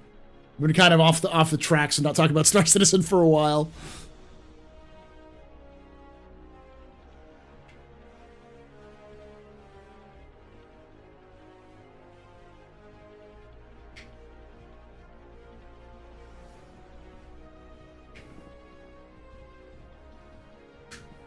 So you're all for Space Trucker anticipating Starfield. So thoughts on Everspace 2?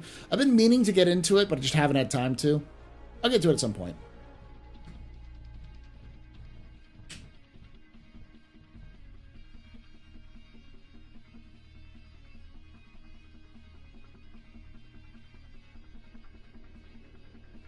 I think adding a layer of depth with the chat thing is a great idea. If it can work to add a layer of depth.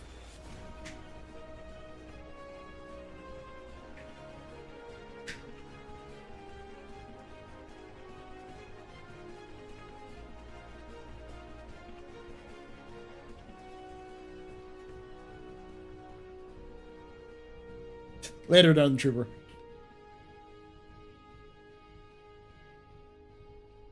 So, I can't guarantee that I'll stream tomorrow, but I will definitely stream on Saturday, and I'll be streaming on Sunday with the Lore Expedition, our first Lore Expedition in a long time. For those of you who don't know what Lore is, it's League of Relic Enthusiasts. It's a group of like-minded adventurers who go out and look for relics in Star Citizen. There are like artifacts from old war medals and artifacts from the Hadesian cultures and other little parts of the lore, which are in Star Citizen, which you can find. And